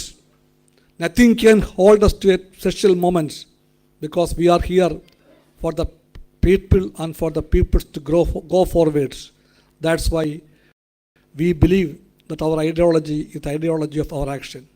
In that ideology, which is based in the Communist Manifesto itself, a small book, quite old, but in that book we can read Marx and Engels have told what is the character of the bourgeoisie. They told bourgeoisie is chasing the whole world in pursuit of unending greed for profits. And in a very poetic language, Manifesto narrated, bourgeois greed wants to nestle everywhere. It wants to build its bases everywhere. It wants to be influential everywhere. And that nature of the bourgeoisie is still relevant. This science is most updated in that way also. We can say one more thing. In that manifesto, the small book, they have told that the bourgeoisie wants to make everybody its wage laborer. Everybody its wage laborer. The physicians, the jurists, the lawyers, and the men of literature, all they want to make them their wage laborers. That is what Marx Manifesto told. Now we can see that bourgeoisie in this era of globalization is trying to make everybody its bonded labor or wage laborer. Even the governments, the UNO, the prime ministers, all of them are becoming their laborers. We in India are seeing it. A Prime Minister of this country is acting as a wage laborer of a big capital giant, which is Adani. We are not wonders. This is the nature of the bourgeoisie. This is their class character.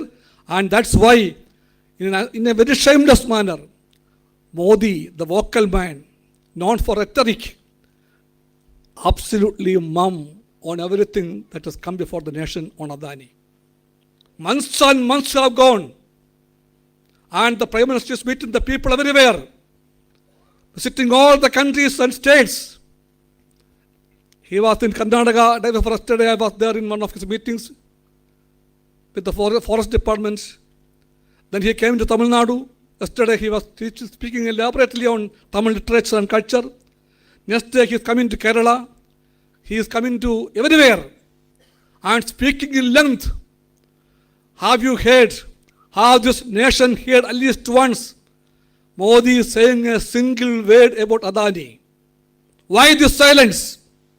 Why this Prime Minister is upset of mentioning that name? Because Modi has many things to hide on Adani. And that's why Comrade Prakash Karat elaborated here that tie-up between Modi and Adani. This is the reason they have become the wage laborer, the slave of the big capital. And that slave is telling us they are the saviors of motherland. They are the saviors of Bharat Mata. They say that they are the only patriots. We tell on their face, no, BJP, RSS have no right to say that they are patriots. They are not patriots. They are plundering the country and helping the loot of the country by Adanis and Ambanis. They have no right to say that they live and work for the greatness of Bharat Mata. The country is seeing it. మిత్రులారా, ఇవాళ భారతదేశం మోడీ అనుసరిస్తున్నటువంటి హిందుత్వ విధానాలు, హిందుత్వ సిద్ధాంతం ఏదంతో దానికి భిన్నమైన సిద్ధాంతం మన దగ్గర ఉంది. మన దగ్గర మార్క్సిజం అనే సిద్ధాంతం మనం కలిగి ఉన్నాం. వామపక్షాలు మార్క్సిస్ట్ సిద్ధాంతంతో అవి ఆకలింపు చేసుకొని ఈ చరిత్రని, ప్రపంచం గమనాన్ని అర్థం చేసుకునేటటువంటి పరిస్థితి మనకు ఉంది. కానీ ఈ సిద్ధాంతాన్ని పాత సిద్ధాంతం అని వాళ్ళు ఎక్కిరిస్తూ ఉన్నారు. అది మార్క్సిజం పాత సిద్ధాంతం కాదు, అది ఒక శాస్త్రం. శాస్త్రం ఎప్పుడూ నిజంగానే ఉంటుంది. అందుకని ఈ శాస్త్రం చాలా తక్కువ పేజీల్లో కమ్యూనిస్ట్ మేనిఫెస్టోలో ఈ శాస్త్రాన్ని వివరించడం జరిగింది. ఆ శాస్త్రంలో, ఆ మేనిఫెస్టోలో ఏం చెప్పారో అది ఈ రోజున కూడా భారతదేశంలో జరుగుతూ ఉంది, ప్రపంచవ్యాప్తంగా జరుగుతూ ఉంది. ఈ రోజున కమ్యూనిస్ట్ మేనిఫెస్టోలో చెప్పారు, మొత్తం పెట్టుబడిదారుడు బూర్జువాయిజీ ఈ ప్రపంచంలో ఎక్కడికైనా పోతుంది, అది పెట్టుబడిది ఎక్కడికైనా సాహసం చేస్తుంది, ఎవరినైనా దోచుకోవడానికి వెళుతుంది అని ఏదైతే చెప్పారో, ఇవాళ పెట్టుబడిదారులు బూర్జువాయిజీ ఎటువంటి ఆకృత్యాలకైనా పాల్పడి ఎక్కడికైనా ప్రవేశించేటటువంటి పరిస్థితి మనం చూస్తూ ఉన్నాం. ఇంకో మాట కూడా చెప్పాడు కార్ల్ మార్క్స్. అది ఏమిటంటే, ఒకటి ఈ పెట్టుబడి అనేది మొత్తం అందరినీ తన బానిసలుగా చేస్తుంది. పెట్టుబడి విస్తరిస్తున్న కొద్దీ ఒక లాయరా, ఒక ఆర్థికవేత్త, ఒక ఉద్యోగి, లేకపోతే ఒక రచయిత, ఎవరైనా సరే ఆ పెట్టుబడి యొక్క బానిసగా మారాల్సిందే, బానిసగా చేసుకుంటుందని చెప్పాడు. ఇవాళ మనం భారతదేశంలో అదే విషయం చూస్తూ ఉన్నాం. ఈ భారతదేశంలో మిగతా వాళ్ళు ఉద్యోగాలు చేసే వాళ్ళందరూ ఆ పెట్టుబడి దగ్గర ఉద్యోగం చేయడమే కాదు, చివరికి మన భారతదేశ ప్రధానమంత్రి కూడా ఆ భారతదేశ పెట్టుబడి బానిసగా మారిపోయినటువంటి పరిస్థితి మనం చూస్తూ ఉన్నాం. అదానీ అనే ఒక పెద్ద పెట్టుబడిదారుడికి ఈయన ఒక బానిసగా పనిచేస్తున్నటువంటి పరిస్థితి మనం చూస్తూ ఉన్నాం. ఆయన దగ్గర ఒక వేతన కార్మికుడిగా మారిపోయినటువంటి పరిస్థితి మనం చూస్తూ ఉన్నాం. మీరు కొన్ని నెలలుగా ఈ భారతదేశంలో అదానీ కుంభకోణం గురించి చెప్తూ ఉంటే ప్రధానమంత్రి ఒక్క మాట కూడా ఆయన గురించి మాట్లాడకుండా ఉన్నటువంటి పరిస్థితి మనం చూస్తూ ఉన్నాం. ఒక్క మాట, ఒక్క పదం, అదానీ అనే పదం ఉచ్చరించలేకపోతున్నాడు. దేశం అంతా గగ్గోలు పెడతా ఉంది. ఆయన చాలా రాష్ట్రాలకు వస్తూ ఉన్నాడు, ఉపన్యాసాలు ఇస్తూ ఉన్నాడు. మొన్న కర్ణాటకలో ఉపన్యాసం చేశాడు, చాలా ఉపన్యాసాలు చేశాడు కర్ణాటక వచ్చి. నిన్న తమిళనాడులో ఏదో ఒక లైబ్రరీని ఓపెన్ చేశాడు. రేపు కేరళ వెళ్తున్నాడు, ఇతర రాష్ట్రాలు వెళ్తున్నాడు. కానీ ఎక్కడికి వెళ్ళినా అనేక ఉపన్యాసాలు ఇచ్చిన ఉపన్యాసాలు ఎక్కడ కూడా అదానీ అనే పదం మాత్రం ఆయన నోట్లో నుండి రావట్లేదు. ఎంతగా బానిస అయిపోయాడో ఇవాళ ప్రకాష్ కరత్ గారు చెప్పారు. ఆయన సిద్ధాంతం అది, ఆ హిందుత్వ సిద్ధాంతం, ఆ ఎకనమిక్ ఆర్థిక విధానాలు అవి ఆయన్ని ఆ రకంగా బానిసగా మార్చేసినటువంటి పరిస్థితి ఉంది. కొద్దిమంది పెట్టుబడిదారుల యొక్క బానిసగా మారిపోయినటువంటి ఈ అదాని ఈ రోజున ఈ మోడీ ఈ రోజున ఏం చెప్తాడంటే మా ఆర్ఎస్ఎస్ మేము దేశభక్తులు అని చెప్తూ ఉన్నాడు. మేము ఈ భారతదేశాన్ని రక్షిస్తామని చెప్తున్నాడు. వీళ్ళ భారతదేశాన్ని రక్షించేది మనం గట్టిగా అడగాలి, వాళ్ళని సూటిగా అడగాలి. మీరు దేశభక్తులు కాదు దేశ ద్రోహులు అని మనం చెప్పాల్సినటువంటి అవసరం ఉందని చెప్తున్నాను. More than anybody else in the country, Narendra Modi knows it. How this 50 lakh crores of Adani became 150 lakh crores within a shorter span of time. More than anybody in the country, Narendra Modi knows how that man, who was only a small level industrialist in Gujarat, became the second richest man in the whole world. But he will not open his mouth. That is Modi. That is Modi. That's the ideology he is taught by the RSS. That ideology knows when to speak, what to speak, and when to keep mum. And a biggest exponent of that ideology is Narendra Modi. And this silence over Adani and his empire getting grown and grown is one example through which they are putting into practice the ideology of the fascism in this country. And that ideology is not of India. They always say that they are the sons of Bharat Mata. They never mention about daughters. They say about Beti Patao, Beti Bachao. All over the country we see how the women are treated, how they are being killed and raped, how their rights are being taken away. No need to explain the details. I have only one question to the RSS. Talking too much about the women power and empowerment, let us be known why there is no one woman member in the RSS. There is no woman in the RSS. The doors of RSS is closed before the women of this country. Rashtriya Swayam Sevak Sangh is only meant for men and men alone. For the women, there is Rashtra Sevika Sangh, a separate identity. This shows the ideological base of the RSS. It treats the women as second grades. The Dalits are second grades. Tribes are second grades. Women are second grades. Only men, and that too, men of the upper caste are the first grades. Brahmana, Kshatriya, Vaishya and Shudra. Manusmriti, this is the heart of Manusmriti. Only they are treated as equals. They have a place only in the Varnashrama strata. All others they are untouchables. They are fifth rate. They can be tortured. They can be insulted. Their hearts can be burnt. Their words can be polluted. Whatever they like can be done on them because they are not a part of the Varnashrama Dharma. In the Chatur Varnya, they have no place.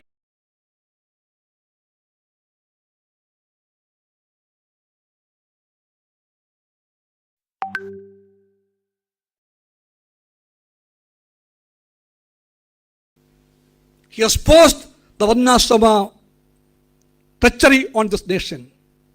He told how it is dangerous for the country's growth. And that's why, in the heart of hearts, RSS BJP is against Ambedkar. But they know in the tongue to speak more and more about Ambedkar. They speak about Ambedkar. They speak for Subhash Chandra Bose. They talk about Bhagat Singh. Sometimes they talk about anybody other than Nehru. Mahatma Gandhi, they have begun to speak about Nehru. At the same time they are speaking that Godse is as patriot as Mahatma Gandhi. The Godse, the man who killed Mahatma Gandhi, is as great as Mahatma Gandhi. Some of them, they are even ready to build temples in the name of Godse in some places of the country. Dramas have come for Godse. Poems have come on Godse. They are preaching inside the parliament also how great Savarkar was. And this is the real face of the RSS BJP. Are they patriots? No. They learn the basics of their politics and ideology from a foreign ideology that's called fascism. The ideology taught by Mussolini, ideology taught by Hitler and practiced by them, and they are the Indian face of a foreign ideology, but saying that India is all for them. But no, they are the Indian face of the Mussolini, Hitler ideological type of fascism, and they have no right to say that they will teach us patriotism. Sometimes they say that we communists are not patriots. They are even coming with the courage to tell us that they will teach us patriotism. How dare they are! We are the people, the communists. We fought for this nation. We fought the nation's independence. We fought the Britishers. We fought Nizam. We fought landowners, zamindars, capitalists, and we always stood for the toilers, the oppressed, and the depressed sections of society. And they say that they will teach us patriotism and what is India. No! The communists don't want to learn anything from the schools of the RSS and BJP on patriotism, because we are 100 times bigger patriots than them. 100 times. BJP RSS వాళ్ళు అనేక విషయాలు మాట్లాడుతున్నారు. మోడీ గారు అనేక విషయాలు మాట్లాడతారు, కానీ ఒక విషయం మాత్రం మాట్లాడరు. 9 సంవత్సరాల క్రితం, 10 సంవత్సరాల క్రితం కేవలం 5 లక్షల కోట్ల రూపాయలు ఉండేటటువంటి అదాని ఈ రోజున 15 లక్షల కోట్ల రూపాయలకి ఎట్లా దాని సంపద పెరిగింది అనే విషయాన్ని గురించి మాత్రం మాట్లాడరు.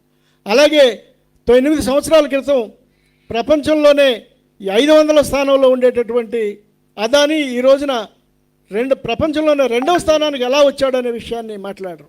వాళ్ళు మాట్లాడేదంతా ఆ విషయాలు వచ్చినప్పుడు అంతా వాళ్ళు నిశ్శబ్దాన్ని వహిస్తారు. ఆ నిశ్శబ్దం వెనక ఒక సిద్ధాంతం ఉంది. ఆ సిద్ధాంతం ఏంటంటే ఫ్యాసిజం. ఆ సిద్ధాంతం విదేశాల నుండి వచ్చినటువంటి ఫ్యాసిజం. ఆ ఫ్యాసిస్ట్ సిద్ధాంతం ఈ రోజున భారతదేశాన్ని పరిపాలించడానికి ప్రయత్నం చేస్తూ ఉన్నారు వాళ్ళు. ఆర్ఎస్ఎస్ ఇవాళ చెప్పేది ఏమిటి? భారతదేశంలో వాళ్ళు చాలామంది గురించి చెప్తారు. వాళ్ళు అంబేద్కర్ గురించి మాట్లాడతారు, కానీ అంబేద్కర్ ఏం చెప్పాడో ఆ విషయాన్ని గురించి మాత్రం మాట్లాడరు. అంబేద్కర్ ఈ భారతదేశంలో హిందుత్వం అనేది భారతదేశ విధానం కాదు, అది ఈ భారతదేశంలో అన్ని కులాలు అన్ని మతాలు కలిసి ఉండడం లౌకిక తత్వం భారతదేశ విధానం అని చెప్పాడు. కానీ వీళ్ళు తీసుకొస్తున్నటువంటి హిందుత్వ విధానం భారతదేశానికి సరిపోయే విధానం కాదు. అయినా వాళ్ళు భారతదేశం గురించి అంబేద్కర్ గురించి మాట్లాడతారు. వాళ్ళు చాలామంది గురించి మాట్లాడతారు, ఒక్క నెహ్రూ గురించి తప్ప. గాంధీ గారి గురించి మాట్లాడతారు, లేకపోతే భగత్ సింగ్ గురించి మాట్లాడతారు, లేకపోతే సుభాష్ చంద్రబోస్ గురించి మాట్లాడతారు. ఇవాళ వాళ్ళు భారతదేశంలో ఉండేటటువంటి మహాత్మా గాంధీని చంపినటువంటి గాడ్సే గురించి కూడా మాట్లాడుతున్నారు. గాడ్సే గురించి మాట్లాడమే కాదు, ఆయనకి గుడులు కడుతున్నారు, ఆయనకి పూజలు చేస్తూ ఉన్నారు. పార్లమెంట్లో కూడా ఆయన గురించి మాట్లాడుతున్నారు. పార్లమెంట్లో గాడ్సే యొక్క సావర్కర్ బొమ్మలు పెట్టి సావర్కర్ని పెద్ద గొప్ప రాజకీయ యోధుడిగా చూపిస్తున్నటువంటి పరిస్థితి. కానీ ఈ వీళ్ళ యొక్క సిద్ధాంతం ఏమిటి? ఈ సిద్ధాంతం ఫ్యాసిస్ట్ సిద్ధాంతం. ఇది ఇటలీ నుండి వచ్చినటువంటి సిద్ధాంతం, ఇది విదేశీ సిద్ధాంతం. అందుకే అంబేద్కర్ చెప్పాడు, ఈ ఫ్యాసిజం అనేది ఈ సిద్ధాంతం విదేశీ సిద్ధాంతం, భారతీయ సిద్ధాంతం కాదు అని చెప్పాడు. వీళ్ళు విదేశీ సిద్ధాంతాన్ని తీసుకొచ్చి ముస్సోలినీకి ఒక ప్రతిరూపమే ఇక్కడ ఉండేటువంటి ఆర్ఎస్ఎస్ నాయకులు, అలాగే అక్కడ ఉండేటటువంటి ఫ్యాసిస్ట్ పార్టీకి ప్రతిరూపమే ఇక్కడ ఉండేటటువంటి ఆర్ఎస్ఎస్ బీజేపీ. అటువంటి వాళ్ళు మీరు బీజేపీ యొక్క ఆర్ఎస్ఎస్ యొక్క నిర్మాణాన్ని చూసుకోండి.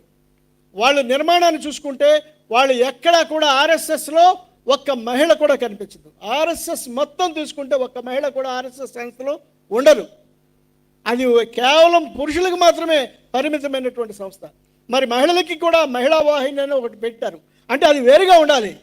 ఆర్ఎస్ఎస్ మెయిన్ ఆర్ఎస్ఎస్ సంస్థలో మాత్రం మహిళలు ఉండడానికి లేదు, కేవలం పురుషులకు మాత్రమే ఉండాలి అని చెప్పారు. అలాగే గిరిజనులకి లేకపోతే ఇతరులకి అందరికీ విడివిడి సంఘాలు పెట్టారు, కానీ ఆర్ఎస్ఎస్ మాత్రం కేవలం పురుషులకి, ఆ పురుషుల్లో కూడా అగ్రవర్ణ పురుషులకి మాత్రమే చెందినటువంటి సంస్థగా ఉంది. ఇది ఫ్యాసిజం యొక్క లక్షణం. ఇది ఫ్యాసిజం ఇక్కడ ఈ భారతదేశంలో తీసుకొస్తున్నటువంటిది. ఇది హిందుత్వ అనేది మను ధర్మశాస్త్రం ప్రకారం వచ్చినటువంటిది. మను ధర్మశాస్త్రంలో బ్రాహ్మణులు, క్షత్రియులు, వైశ్యులు, శూద్రులు మాత్రమే మనుషులు. మిగతా వాళ్ళు మనుషులుగా కూడా చూడరు, పంచములుగా చూస్తున్నటువంటి పరిస్థితి ఉంది.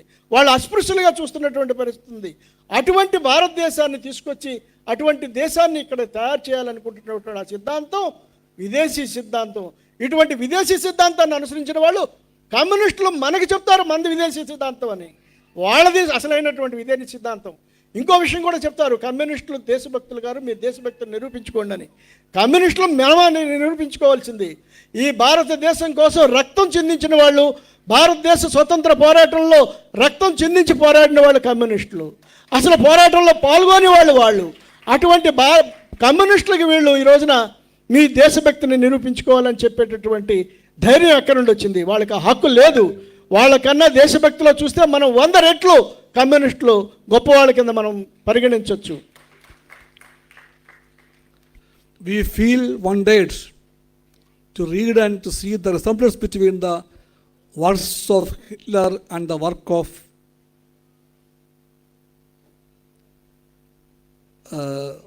bunch of thoughts.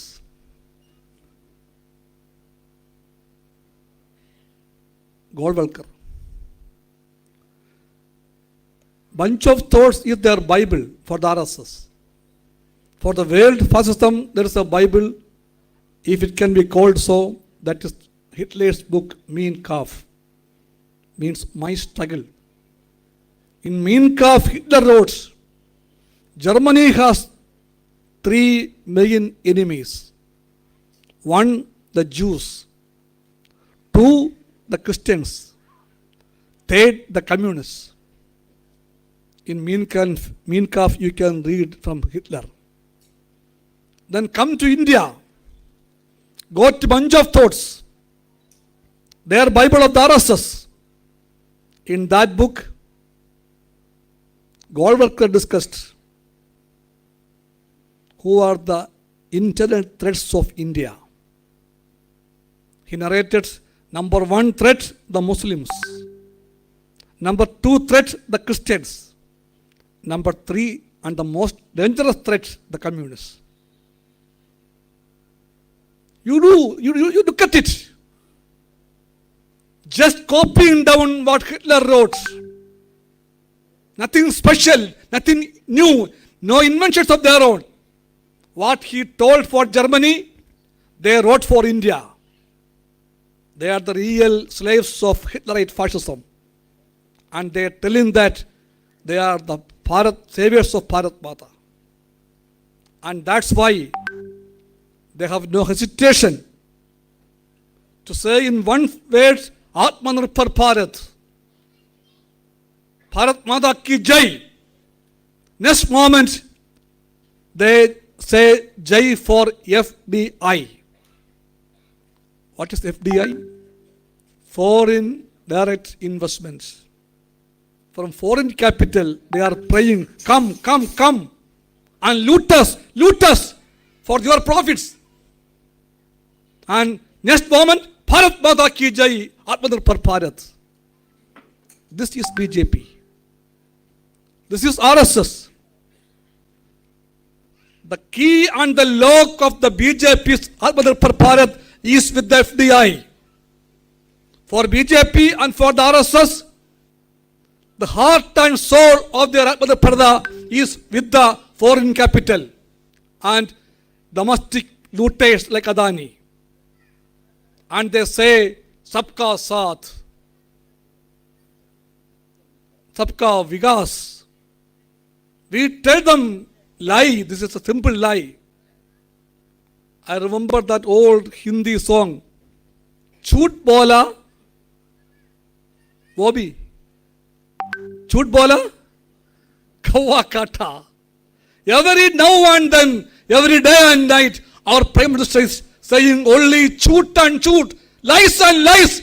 We are telling in this way, he will be pegged by the cross. So please repeat, don't repeat this. What you say and what you do are just the opposite. The communists are here to tell this truth to all the people of this country. We are not afraid to tell the truth. You can fight anybody else, but not the communists. Your ED, your agencies, like everything, I don't want to mention everything. ED, PD, NIA, SIA, PIA, and everybody is frightened because of them. We are not frightened because we always have stood for the people and for the people alone. We have no black money with us. In no scandals ever you have seen a name of a communist. In any of the looting cases, never you saw a communist in this. The communists have ruled the country many years. In Bengal, in Kerala, in Tripura, we ruled the states. We shared the power in the center also. Indrajit Gupta, Chittaranjan Mishra, we were there also. But never in the history. No opponents have the courage to tell that the communists are corrupt. That's the communists. We are the party of the truth. Fighters for truth. We are selfless. And that's why we are not afraid. And we will continue the fight with the people. And the communist parties together will give the lead for this fight. We know what is fascism. We accuse them as fascists. The RSS is fascist. The BJP is a party led by that RSS. That's why they are also a fascist party. What is fascism? I don't want to get the whole details now. The main characteristics of the fascism is these two. One is the racial pride. Two is subservience to the capital corporates. Not capital, big corporates. Subservience, slavery to big capitals. The two characteristics of the fascist politics. RSS is preaching a racial pride. RSS BJP is subservient to the foreign corporate and domestic corporates. That's why we are telling them you are fascists. And day by day, this fascistic onslaught of the government of the BJP is coming to light. And every now and then we are seeing it. And there is no option for us but to unite all those forces to fight them and to defeat them. We believe to defeat them is possible. Many people say, can you do it? Is it possible? They say that BJP is invincible. Nobody can defeat them.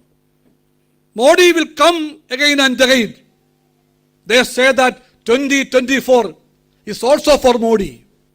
We challenge them and we proclaim that if all those forces committed to fight for secularism, democracy, and the principles of the Constitution can come together, Modi can be ousted. BJP can be defeated because never the BJP had more than 67% of the votes. In 2014, they had 37%. 31. 2019, they have 37. Never they had more than 40% of votes. Again, how they win? They win because those forces who are opponents of them, they fight differently. They go variantly. They never come together. Through that gap, they win. 37 or 31, they win. And that is their game plan. in 2024, if the forces of this country who stand for Indian unity, the people's unity, for a welfare state, for a good future, if such a unity is possible, we believe that Modi can be ousted in that fight. We are telling the whole country, we are serious. The communists are serious. We know that we are not the most powerful in the country. Number-wise, we are not. The parliament too, we are not very big.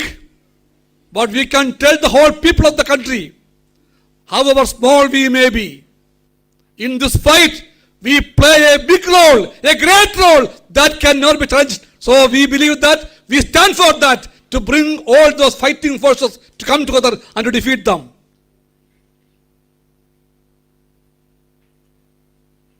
RSS బీజేపీకి వాళ్ళకి సొంత ideology కాదు, వాళ్ళకు ఉన్నటువంటి సిద్ధాంతం ఏదైతే ఉందో వాళ్ళ సొంత సిద్ధాంతం కాదు. దానికి ఉదాహరణ మీరు ఒకసారి హిట్లర్ మీన్ క్యాంప్ గ్రంథాన్ని చదవండి. అలాగే ఆర్ఎస్ఎస్కి బైబిల్ లాగా చెప్పుకునేటటువంటి బంచ్ ఆఫ్ థాట్స్ అని చదవండి. గోల్వాల్కర్ గారు సిద్ధాంతీకరించినటువంటి బంచ్ ఆఫ్ థాట్స్ గ్రంథాన్ని చదవండి. ఈ రెండు గ్రంథాల్లో ఉన్నటువంటి విషయాలు మనం కనుక చూస్తే ఆ మీన్ క్యాంప్లో విషయాలనే వీళ్ళు తీసుకొచ్చి పెట్టారు. మీన్ క్యాంప్లో ఏం చెప్పారు? మొదటిది, ఈ జర్మన్ ప్రజలకి ముగ్గురు శత్రువులు ఉన్నారని చెప్పారు. వాళ్ళు యూదులు, క్రైస్తవులు, మూడవది కమ్యూనిస్టులు. వీళ్ళు కూడా వీళ్ళ బంచ్ ఆఫ్ థాట్స్ గ్రంథంలో చెప్తుంది ఏంటంటే, ఈ భారతదేశంలో ముగ్గురే శత్రువులు ఉన్నారు. ఒకటి ముస్లింలు, రెండు క్రైస్తవులు, మూడు వీళ్ళిద్దరికన్నా కూడా ప్రమాదకారులు కమ్యూనిస్టులు అని చెప్పారు. అందుకని వాళ్ళ సిద్ధాంతం వాళ్ళ సొంత సిద్ధాంతం కాదు, అది ఫ్యాసిస్ట్ సిద్ధాంతం, ఫ్యాసిజం నుండి అరుగు తెచ్చుకున్నట్టు సిద్ధాంతం. అందుకని ఆర్ఎస్ఎస్ సిద్ధాంతాన్ని భారతదేశ ఫ్యాసిస్ట్ సిద్ధాంతం అని మనం చెప్పొచ్చు. ఇటువంటి సిద్ధాంతం పెట్టుకున్న వాళ్ళు వీళ్ళు ఈ భారతదేశం గురించి, భారత మాత గురించి చెప్తారు. కానీ వాళ్ళు భారత మాత గురించి చెప్పిన మరుక్షణమే వాళ్ళు చెప్పేది ఏంటంటే, ఈ భారతదేశం అభివృద్ధి కావాలంటే ఆత్మ నిర్భర్ భారత్ కావాలి. ఆత్మ నిర్భర్ భారత్కి వాళ్ళకు ఉన్నటువంటి ఏకైక మార్గం ఏమిటంటే ఎఫ్డిఐ అంటే ఫారిన్ డైరెక్ట్ ఇన్వెస్ట్మెంట్, విదేశీ ప్రత్యక్ష పెట్టుబడి. అందుకని విదేశీ పెట్టుబడి మీద ఆధారపడి వీళ్ళు భారత మాతని ఉద్ధరిస్తారని చెప్పేటటువంటి ఒక హాస్యాస్పదమైనటువంటి సిద్ధాంతంతో వాళ్ళు ముందుకు వస్తూ ఉన్నారు. అంటే మన భారతదేశం యొక్క తాళం విదేశీ చేతుల్లో ఉందన్నమాట వాళ్ళు చెప్పిన దాని ప్రకారం. ఇటువంటి భారత ద్రోహులు, భారతదేశాన్ని విదేశాలకి తాకట్టు పెట్టేటటువంటి బానిసలు, కమ్యూనిస్టుల్ని ఎత్తి చూపేటటువంటి అర్హత వాళ్ళకి ఏమాత్రం లేదనే విషయం మనం చెప్పాల్సినటువంటి అవసరం ఉంది. ఇంకో విషయం, ఈ భారతదేశంలో ఈ రోజున కమ్యూనిస్టులు సంఖ్యరీత్యా తక్కువ ఉండొచ్చు కాక, కానీ ఈ రోజున ఈ సిద్ధాంతాన్ని, ఈ ఫ్యాసిస్ట్ సిద్ధాంతాన్ని, ఈ ఆర్ఎస్ఎస్ని, వాళ్ళ విధానాల్ని ఛాలెంజ్ చేసేటటువంటిది, మిగతా వాళ్ళందరినీ కలిపేటటువంటి శక్తి మాత్రం కమ్యూనిస్టులు అనే విషయాన్ని నేను గట్టిగా చెప్పదలుచుకున్నాను. ఈ భారతదేశంలో వాళ్ళు చాలామంది చెప్తున్నారు 24లో కూడా 2024లో కూడా మోడీయే వచ్చేస్తాడు, ఎందుకంటే ఆయనకి సరైన ప్రత్యామ్నాయం లేదని. ఎవరు చెప్పారు? ఎప్పుడు కూడా మోడీ 2014లో బీజేపీకి వచ్చినటువంటి మొత్తం ఓట్లు కలుపుకుంటే 31%, 2019లో వాళ్ళకి వచ్చినటువంటి ఓట్లు 37%. వాళ్ళకి ఏ రోజు కూడా 40% మించి ఈ దేశంలో ఓట్లు రాలేదు. అటువంటి వాళ్ళు ఈ దేశంలో గెలుస్తామని ప్రగల్భాలు పలకడం అంటే విదేశీ ప్రతిపక్షాలన్నీ విడివిడిగా ఉన్నాయనే దృక్పథంతో వాళ్ళు చెప్తుంది. కానీ నేను ఖచ్చితంగా చెప్పగలను, ఈ దేశంలో లౌకిక ప్రజాస్వామ్య శక్తులందరూ కూడా ఏకమైతే ఈ బీజేపీ ప్రభుత్వం 24లో ఓడిపోవడం ఖాయం. దానికి వామపక్షాలు ఒక సారథిగా ఉంటాయి. వామపక్షాల గురించి వీళ్ళు చాలా వామపక్షాల మీద ఆరోపణలు చేస్తూ ఉన్నారు, కానీ మేము ఛాలెంజ్ చేస్తాం. ఈ రోజున భారతదేశంలో వామపక్షాలు సంఖ్యరీత్యా తక్కువ ఉండొచ్చు, కానీ విలువల రీత్యా వామపక్షాలు అందరికన్నా ముందునే ఉన్నాయి. భారతదేశంలో చాలా రాష్ట్రాలను పరిపాలించాం, అటు బెంగాల్ కానీ, కేరళలో కానీ, లేదా కేంద్ర ప్రభుత్వంలో కూడా మా ఇంద్రజిత్ గుప్తా గారు అధికారంలో ఉన్నారు. కానీ ఎక్కడ ఉన్నా సరే అధికారం ఆ రోజున ప్రభుత్వంలో ఉన్నారు మంత్రిగా, కానీ ఎక్కడా కూడా కమ్యూనిస్టుల మీద ఒక్క అవినీతి ఆరోపణ కూడా వీళ్ళు చేయగలిగారా? వాళ్ళు ఈడీలు కానీ సిబిఐలు కానీ ఎన్నైనా పెట్టుకొనియండి కాక, కమ్యూనిస్టులు మాత్రం వీళ్ళు ఏమీ చేయలేరు.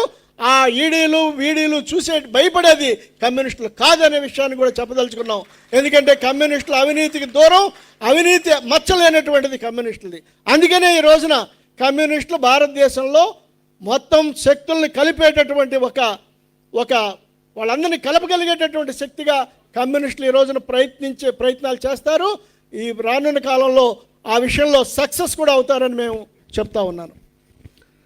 The political scene in the states are different. It varies from one state to other state.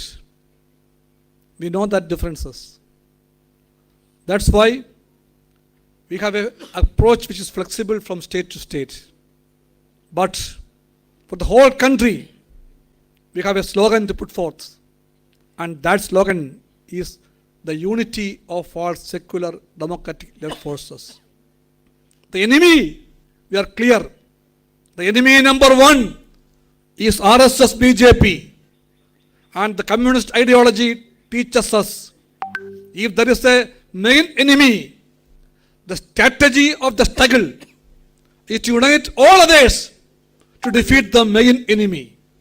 In the Indian situation, communists know very well, our main enemy today is RSS BJP. We have to see that they are ousted and defeated. For that, we have given a call, the CPI and CPM in general have given a call that the unity,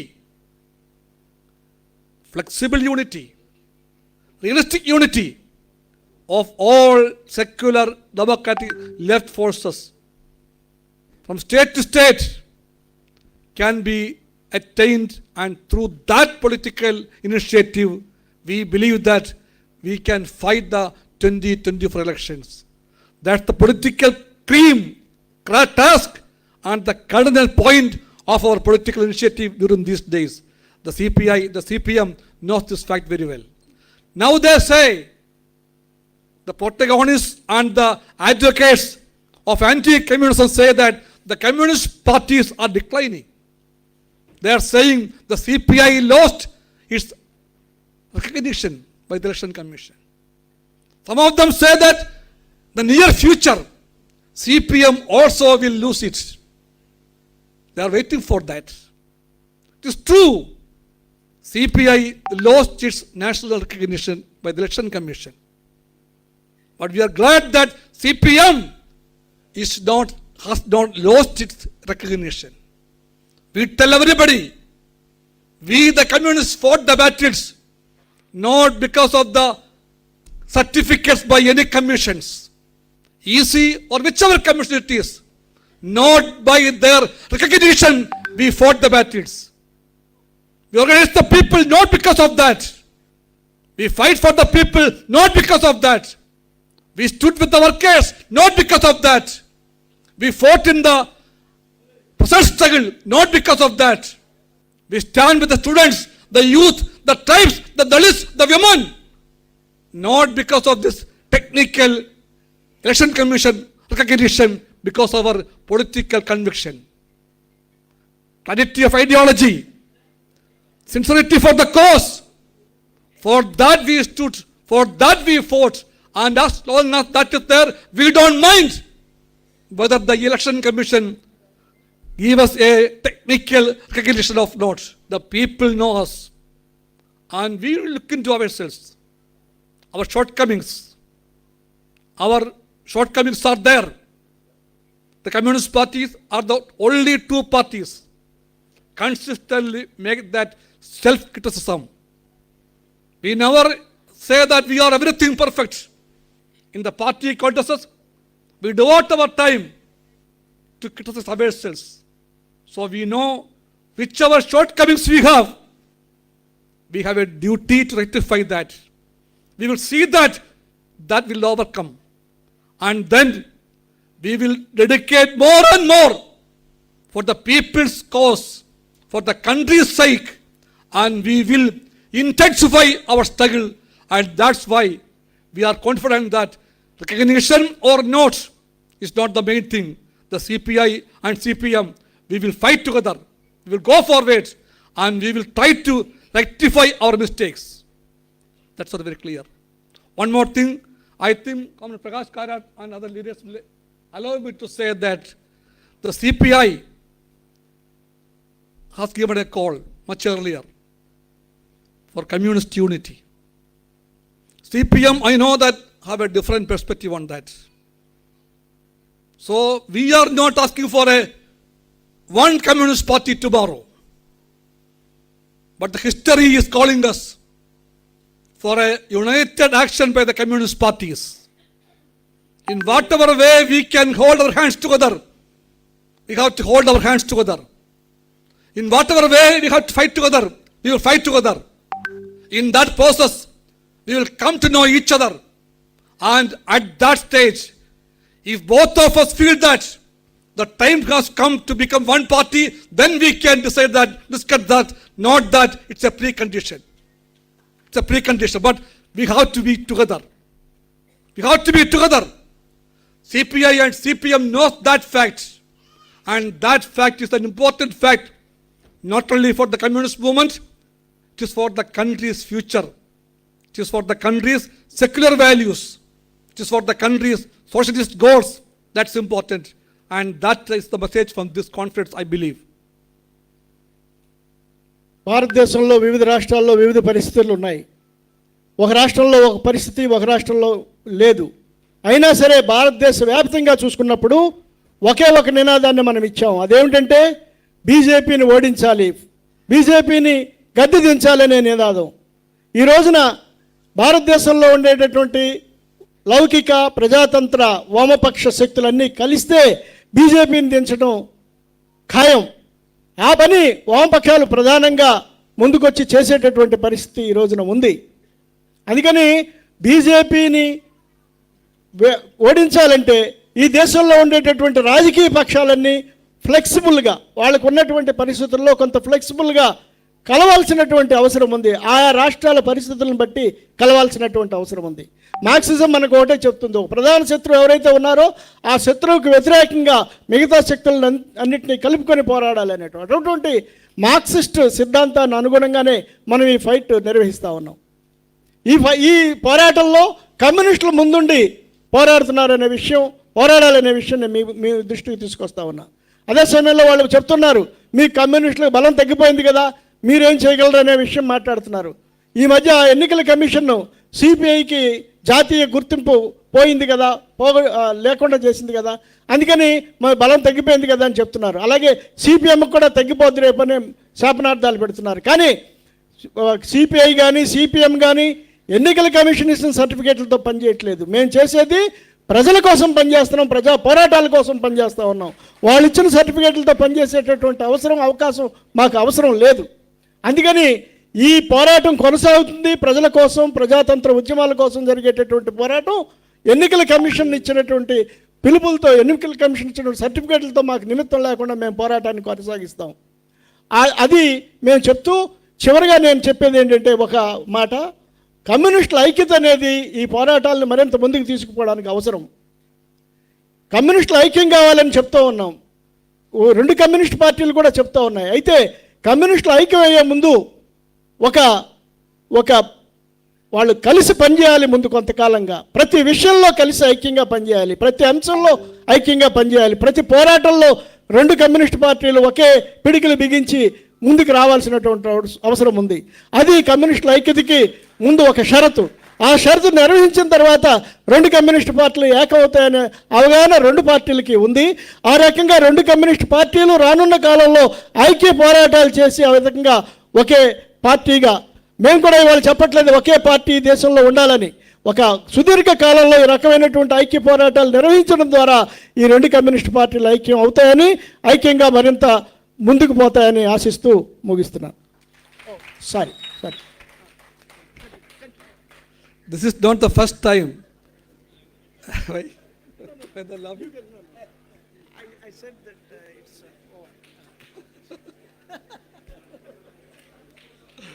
It is not over. So, this is not the first time the communists talk about united action, joint efforts. To my memory, it happens like this. In 1992, when Indrajit Gupta was the the General Secretary of the CPI, Comrade Surjit, was the General Secretary of the CPIM. There was an initiative in the direction. More concretely it was. I know that Prakash Karat was a state party to it. The leadership of both the parties at central level, they used to meet together periodically to discuss the current situation of those days. Exchange of views were taking place regularly. Now also it takes place. But in those days, it was more framed. It happened like that. Then I remember there was a joint circular signed by the General Secretaries of both the parties, sent to all the state committees, CPI state councils and CPM state committees, sent to all of the country, asking them to sit together and having a coordination committees in the state level. It was an initiative for the first time after 1964 in this level. And in those days, I remember that it created enthusiasm among the communist rank and file in both the parties. And we self-critically know that due to obvious reasons, this or that, whatever it is, at a stage it was stopped. It never went forward. We were moving as we were used to move in those days. But always we were together in mind. Always we know that we are the best blood relations in the country. The CPI always knew the biggest ally of our party, the CPI, is the CPIM. And I believe that CPIM also believed always that the biggest ally in India for the CPIM is CPI. We may have joint committees at Delhi level or state level, or may not have, but we always knew that we have only one way, that is to come closer and closer. And now a time has come.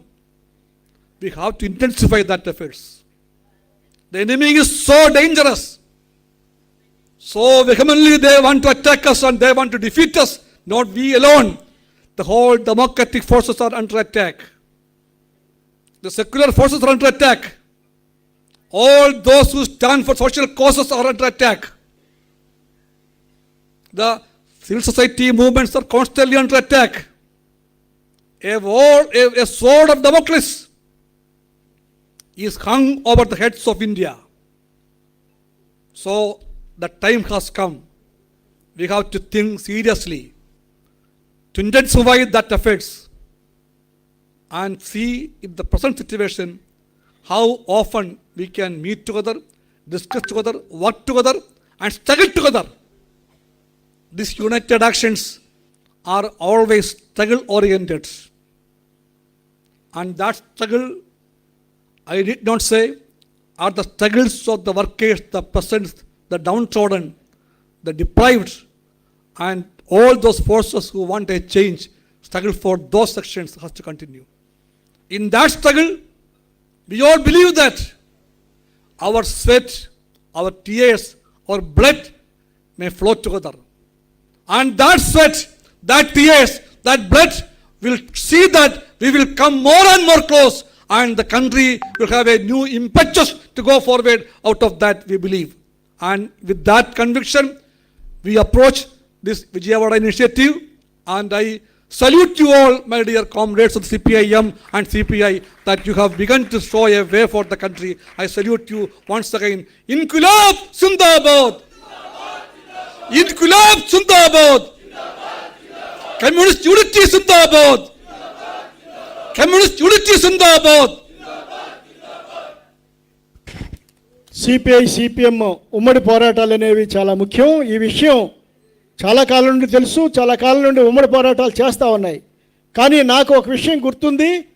1990-92 ఆ మధ్యకాలంలో comrade Indrajit Gupta CPI general సెక్రటరీగాను, అలాగే comrade Harkishan Singh Surjeet CPM general సెక్రటరీగాను ఉన్న కాలంలో కేంద్ర స్థాయిలో రెండు పార్టీల నాయకులు కూర్చొని ఒక ఐక్య వేదికగా ఈ రెండు పార్టీల యొక్క పార్టీలు ప్రజా సంఘాలతో ఒక ఐక్య వేదిక నిర్మించాలి. అలాగే 2 పార్టీల యొక్క జాయింట్ కమిటీలు, సంయుక్త కమిటీలు వేయాలని ఆ రోజు నిర్ణయించారు.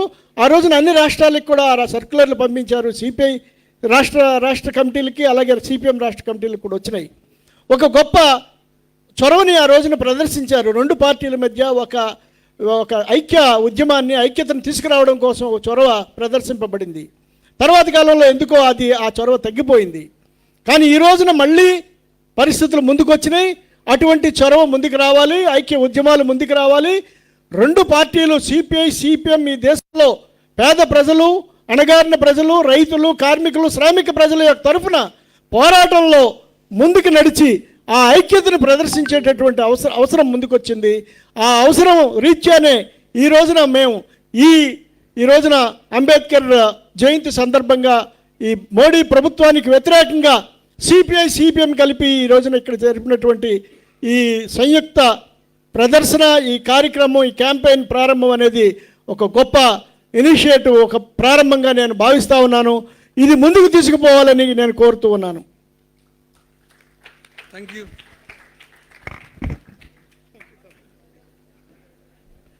కామ్రేడ్స్,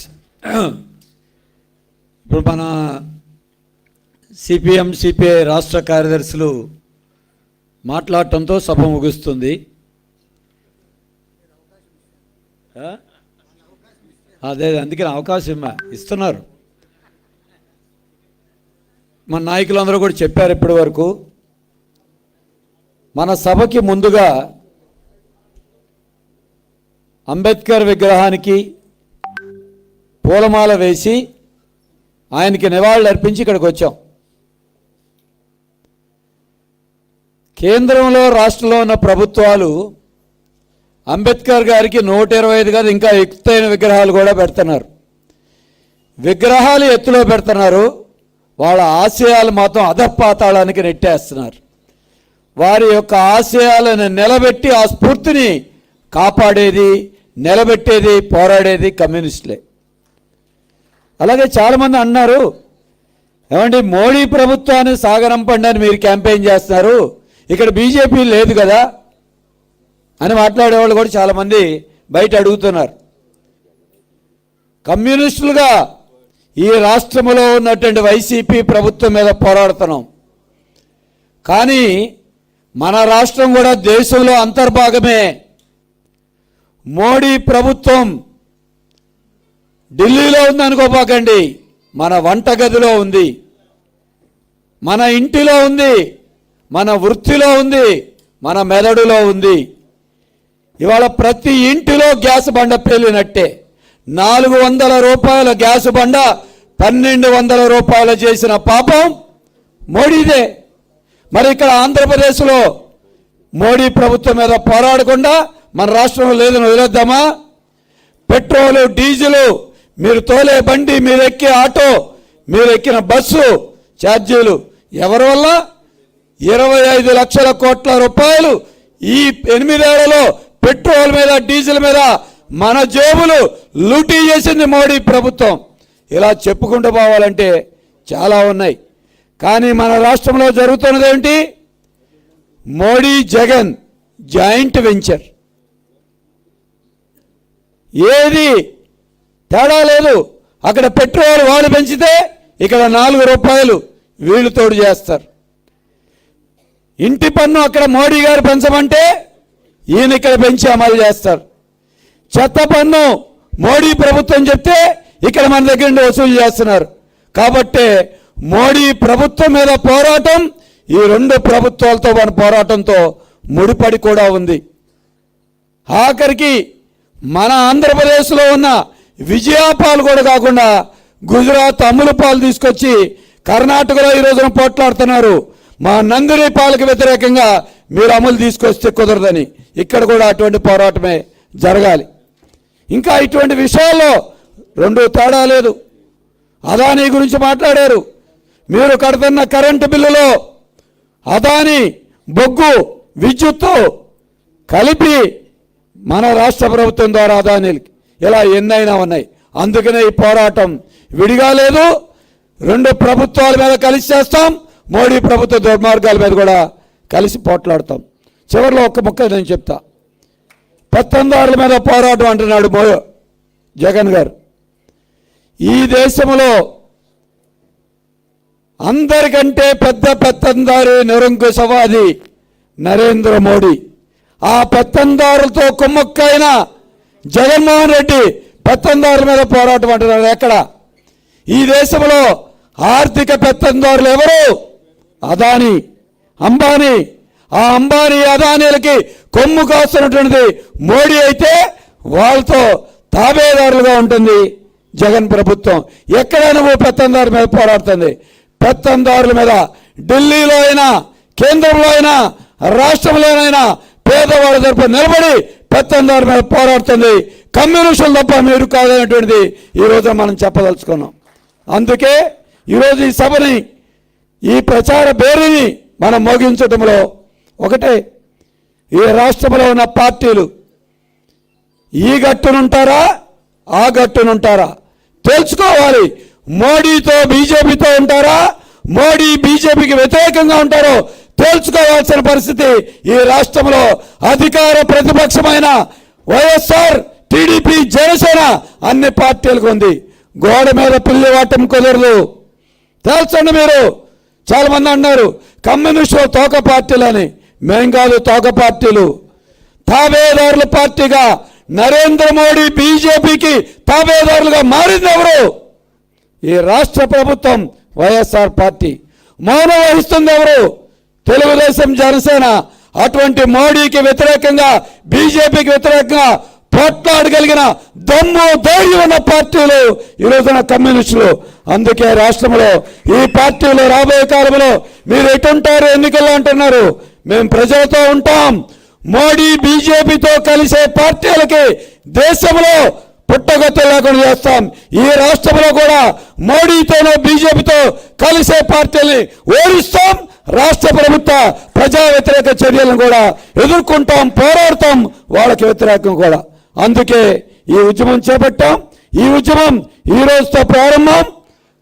ఇంటింటికి, గడప గడపకి, అలాగే ప్రతి వీధికి, ప్రతి పేటకి ఈ రోజున ఈ క్యాంపెయిన్ 30వ తారీఖు వరకు తీసుకువెళ్ళాలి. విజయవాడలో కూడా క్యాంపెయిన్ ఎల్లుండి మరి పాదయాత్రలు కూడా ఉన్నాయి. రాష్ట్రం అంతా ఉన్నాయి. ఇది ప్రచార ప్రారంభ సభే.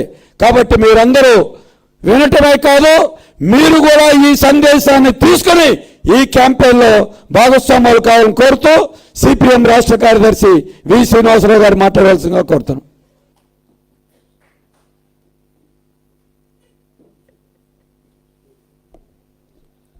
సభాధ్యక్షులు, ఈనాటి మన సిపిఎం సిపిఐ సభకి ముఖ్య అతిథులు ప్రకాష్ కరత్ గారు, వినయస్వం గారు, ఈ సభకు హాజరైన సోదరులారా, సోదరీమణులారా, ఈరోజు డాక్టర్ బిఆర్ అంబేద్కర్ జయంతి సందర్భంగా సిపిఎం రాష్ట్ర కమిటీ తరఫున శ్రద్ధాంజలి ఘటిస్తూ ఉన్నాం ఆయనకి.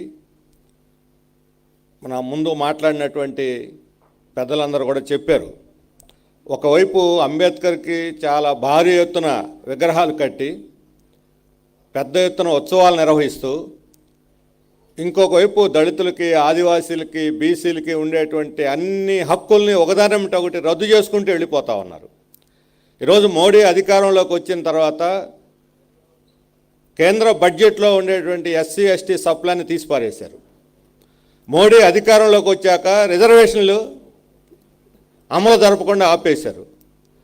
మోడీ అధికారంలోకి వచ్చిన తర్వాత మనువాద ధర్మశాస్త్రం పేరుతోటి దళితుల మీద విపరీతంగా దాడులు పెరుగుతూ ఉన్నాయి. వాళ్ళకు ఉన్నటువంటి హక్కులన్నీ తీసేశారు. అలాగే మన ఆదివాసీలు, గిరిజన ప్రాంతాల్లో అటవీ సంరక్షణ చట్టం అంతకుముందు వామపక్షాలు పోరాడి సాధించి భూమి మీద హక్కు కల్పిస్తే ఈరోజు ఆ భూములన్నీ కూడా పెత్తందారులు వశం చేయడానికి సవరణ చట్టం తీసుకొచ్చింది మోడీ ప్రభుత్వం. అక్కడ ఉన్నటువంటి చదువుకున్న వాళ్ళందరికీ కూడా ఆదివాసీ ఉండేటువంటి ప్రాంతాల్లో ఉద్యోగాలు వాళ్ళకే ఇవ్వాలి అని చెప్పి ఒక జీవో ఉంటే ఈరోజు ఆ సుప్రీంకోర్టులో పెట్టి దాన్ని రద్దు చేయించింది మోడీ ప్రభుత్వం. అలాగే ఈరోజు అక్కడ ఉండేటువంటి అడవుల్ని, అక్కడ నదుల్ని, నీళ్ళని అన్నిటిని కూడా హైడ్రో ఎలక్ట్రిక్ ప్రాజెక్టు పేరుతో ఈరోజు మన ఆంధ్రప్రదేశ్లో ఉండేటువంటి మన్యం, అల్లూరు సీతారామరాజు జిల్లాల్లో ఉండేటువంటి మొత్తం అటవీ ప్రాంతాన్ని అంతా కూడా అదానీపరం చేయడానికి ఈరోజు మోడీ జగన్ ఇద్దరు రెండు ప్రభుత్వాలు కలిసి ఆ ప్రాంతం మీద ఈరోజు పెత్తనం చేస్తూ ఉన్నారు. గిరిజనులు వ్యతిరేకిస్తున్నా సరే అక్కడ పంచాయతీలకి ఎక్కడ లేని అధికారాలు ఉన్నాయి. పిసా చట్టం ఉంది, 170 చట్టం ఉంది, రాజ్యాంగంలో 5వ షెడ్యూల్ ఉంది, 6వ షెడ్యూల్ ఉంది. వీటన్నిటిని తుంగలో తొక్కేసి ప్రజాభిప్రాయాన్ని కూడా పట్టించుకోకుండా మేము అదానికి రాసిచ్చేస్తున్నాం, అత్తగారు అల్లుడికి రాసిచ్చినట్టుగా సొమ్ము రాసిచ్చినట్టు ఈయన రాసిచ్చేస్తా ఉన్నాడు. ఆ రకంగా ఉన్నటువంటి హక్కులన్నీ కూడా కోల్పోతూ ఉంటే ఇక సామాజిక న్యాయం ఎక్కడ? ఈ సామాజిక న్యాయానికి 125 అడుగుల లోతు పూడ్చిపెట్టి దాని మీద ఈరోజు విగ్రహాలను పెడుతూ ఉన్నారు. అందుకనే అంబేద్కర్ ఆశయాల కుల నిర్మూలన, కుల వివక్షతకు వ్యతిరేకంగా పోరాటం, ఈ అంటరాంతరానికి వ్యతిరేకంగా పోరాటం, దళితులకి, ఆదివాసీలకి, మైనారిటీలకి, మహిళలకి ఉండేటువంటి హక్కుల కోసం ఈరోజు పోరాడుతున్నటువంటిది వామపక్షాలు, కమ్యూనిస్ట్ పార్టీలు. అందువల్ల నిజమైనటువంటి వారసులు అంబేద్కర్ కమ్యూనిస్టులే అని మేము చెప్పదలుచుకున్నాం. అంబేద్కర్ పేరు చెప్పి ఆయన ఆశయాలకు సమాధి కట్టేటువంటి వాళ్ళు కాదు. అందుకే సమయం వచ్చింది.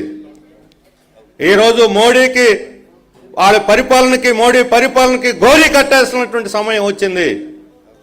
ఇక ఏమాత్రం ఆయన అధికారంలో కొనసాగితే ప్రజాస్వామ్యం ఉండదు, లౌకికవాదం ఉండదు, సామాజిక న్యాయం కూడా ఉండదు. మొత్తం దేశం అంతా ఘోషిస్తూ ఉంటే మోడీని ఇంటికి సాగనంపాలని మన రాష్ట్రంలో ఉండేటువంటి ఈ పార్టీలు మాత్రం సాగిలపడి సాష్టాంగపడుతున్నాయి మోడీ గారికి. ఇప్పుడే చెప్పాడు బాబురావు, మన రాష్ట్రంలో ఎక్కడుంది బీజేపీ అని. బీజేపీ లేదు, ప్రజలు గోరీ కడుతున్నారు, దానికి ఇంటికి సాగనంపుతున్నారు. ఈ రాష్ట్రంలో ప్రజలు వాళ్ళు చేసినటువంటి విద్రోహాన్ని తెలుగు ప్రజలు ఎప్పటికి కూడా మర్చిపోరు. ప్రత్యేక హోదా ఇవ్వలేదు, విభజన హామీలు అమలు జరపలేదు. మన రాష్ట్రం, మన తెలుగు ప్రజలు గర్వంగా ఫీల్ అయ్యేటువంటి, మన ఆత్మ గౌరవ చిహ్నంగా ఉన్నటువంటి విశాఖ ఉక్కు ఫ్యాక్టరీని ఈరోజు తెగనమ్మనాటకు సిద్ధపడితే ఇక్కడ ఉన్నటువంటి పార్టీలు అసలు ఒక మాట మాట్లాడవు. నిన్న వచ్చాడు మంత్రి, కేంద్ర స్టీల్ శాఖ మంత్రి, ఉదయం మీడియాతోనేమో మేము తాత్కాలికంగా నిలిపేస్తున్నామని చెప్పాడు.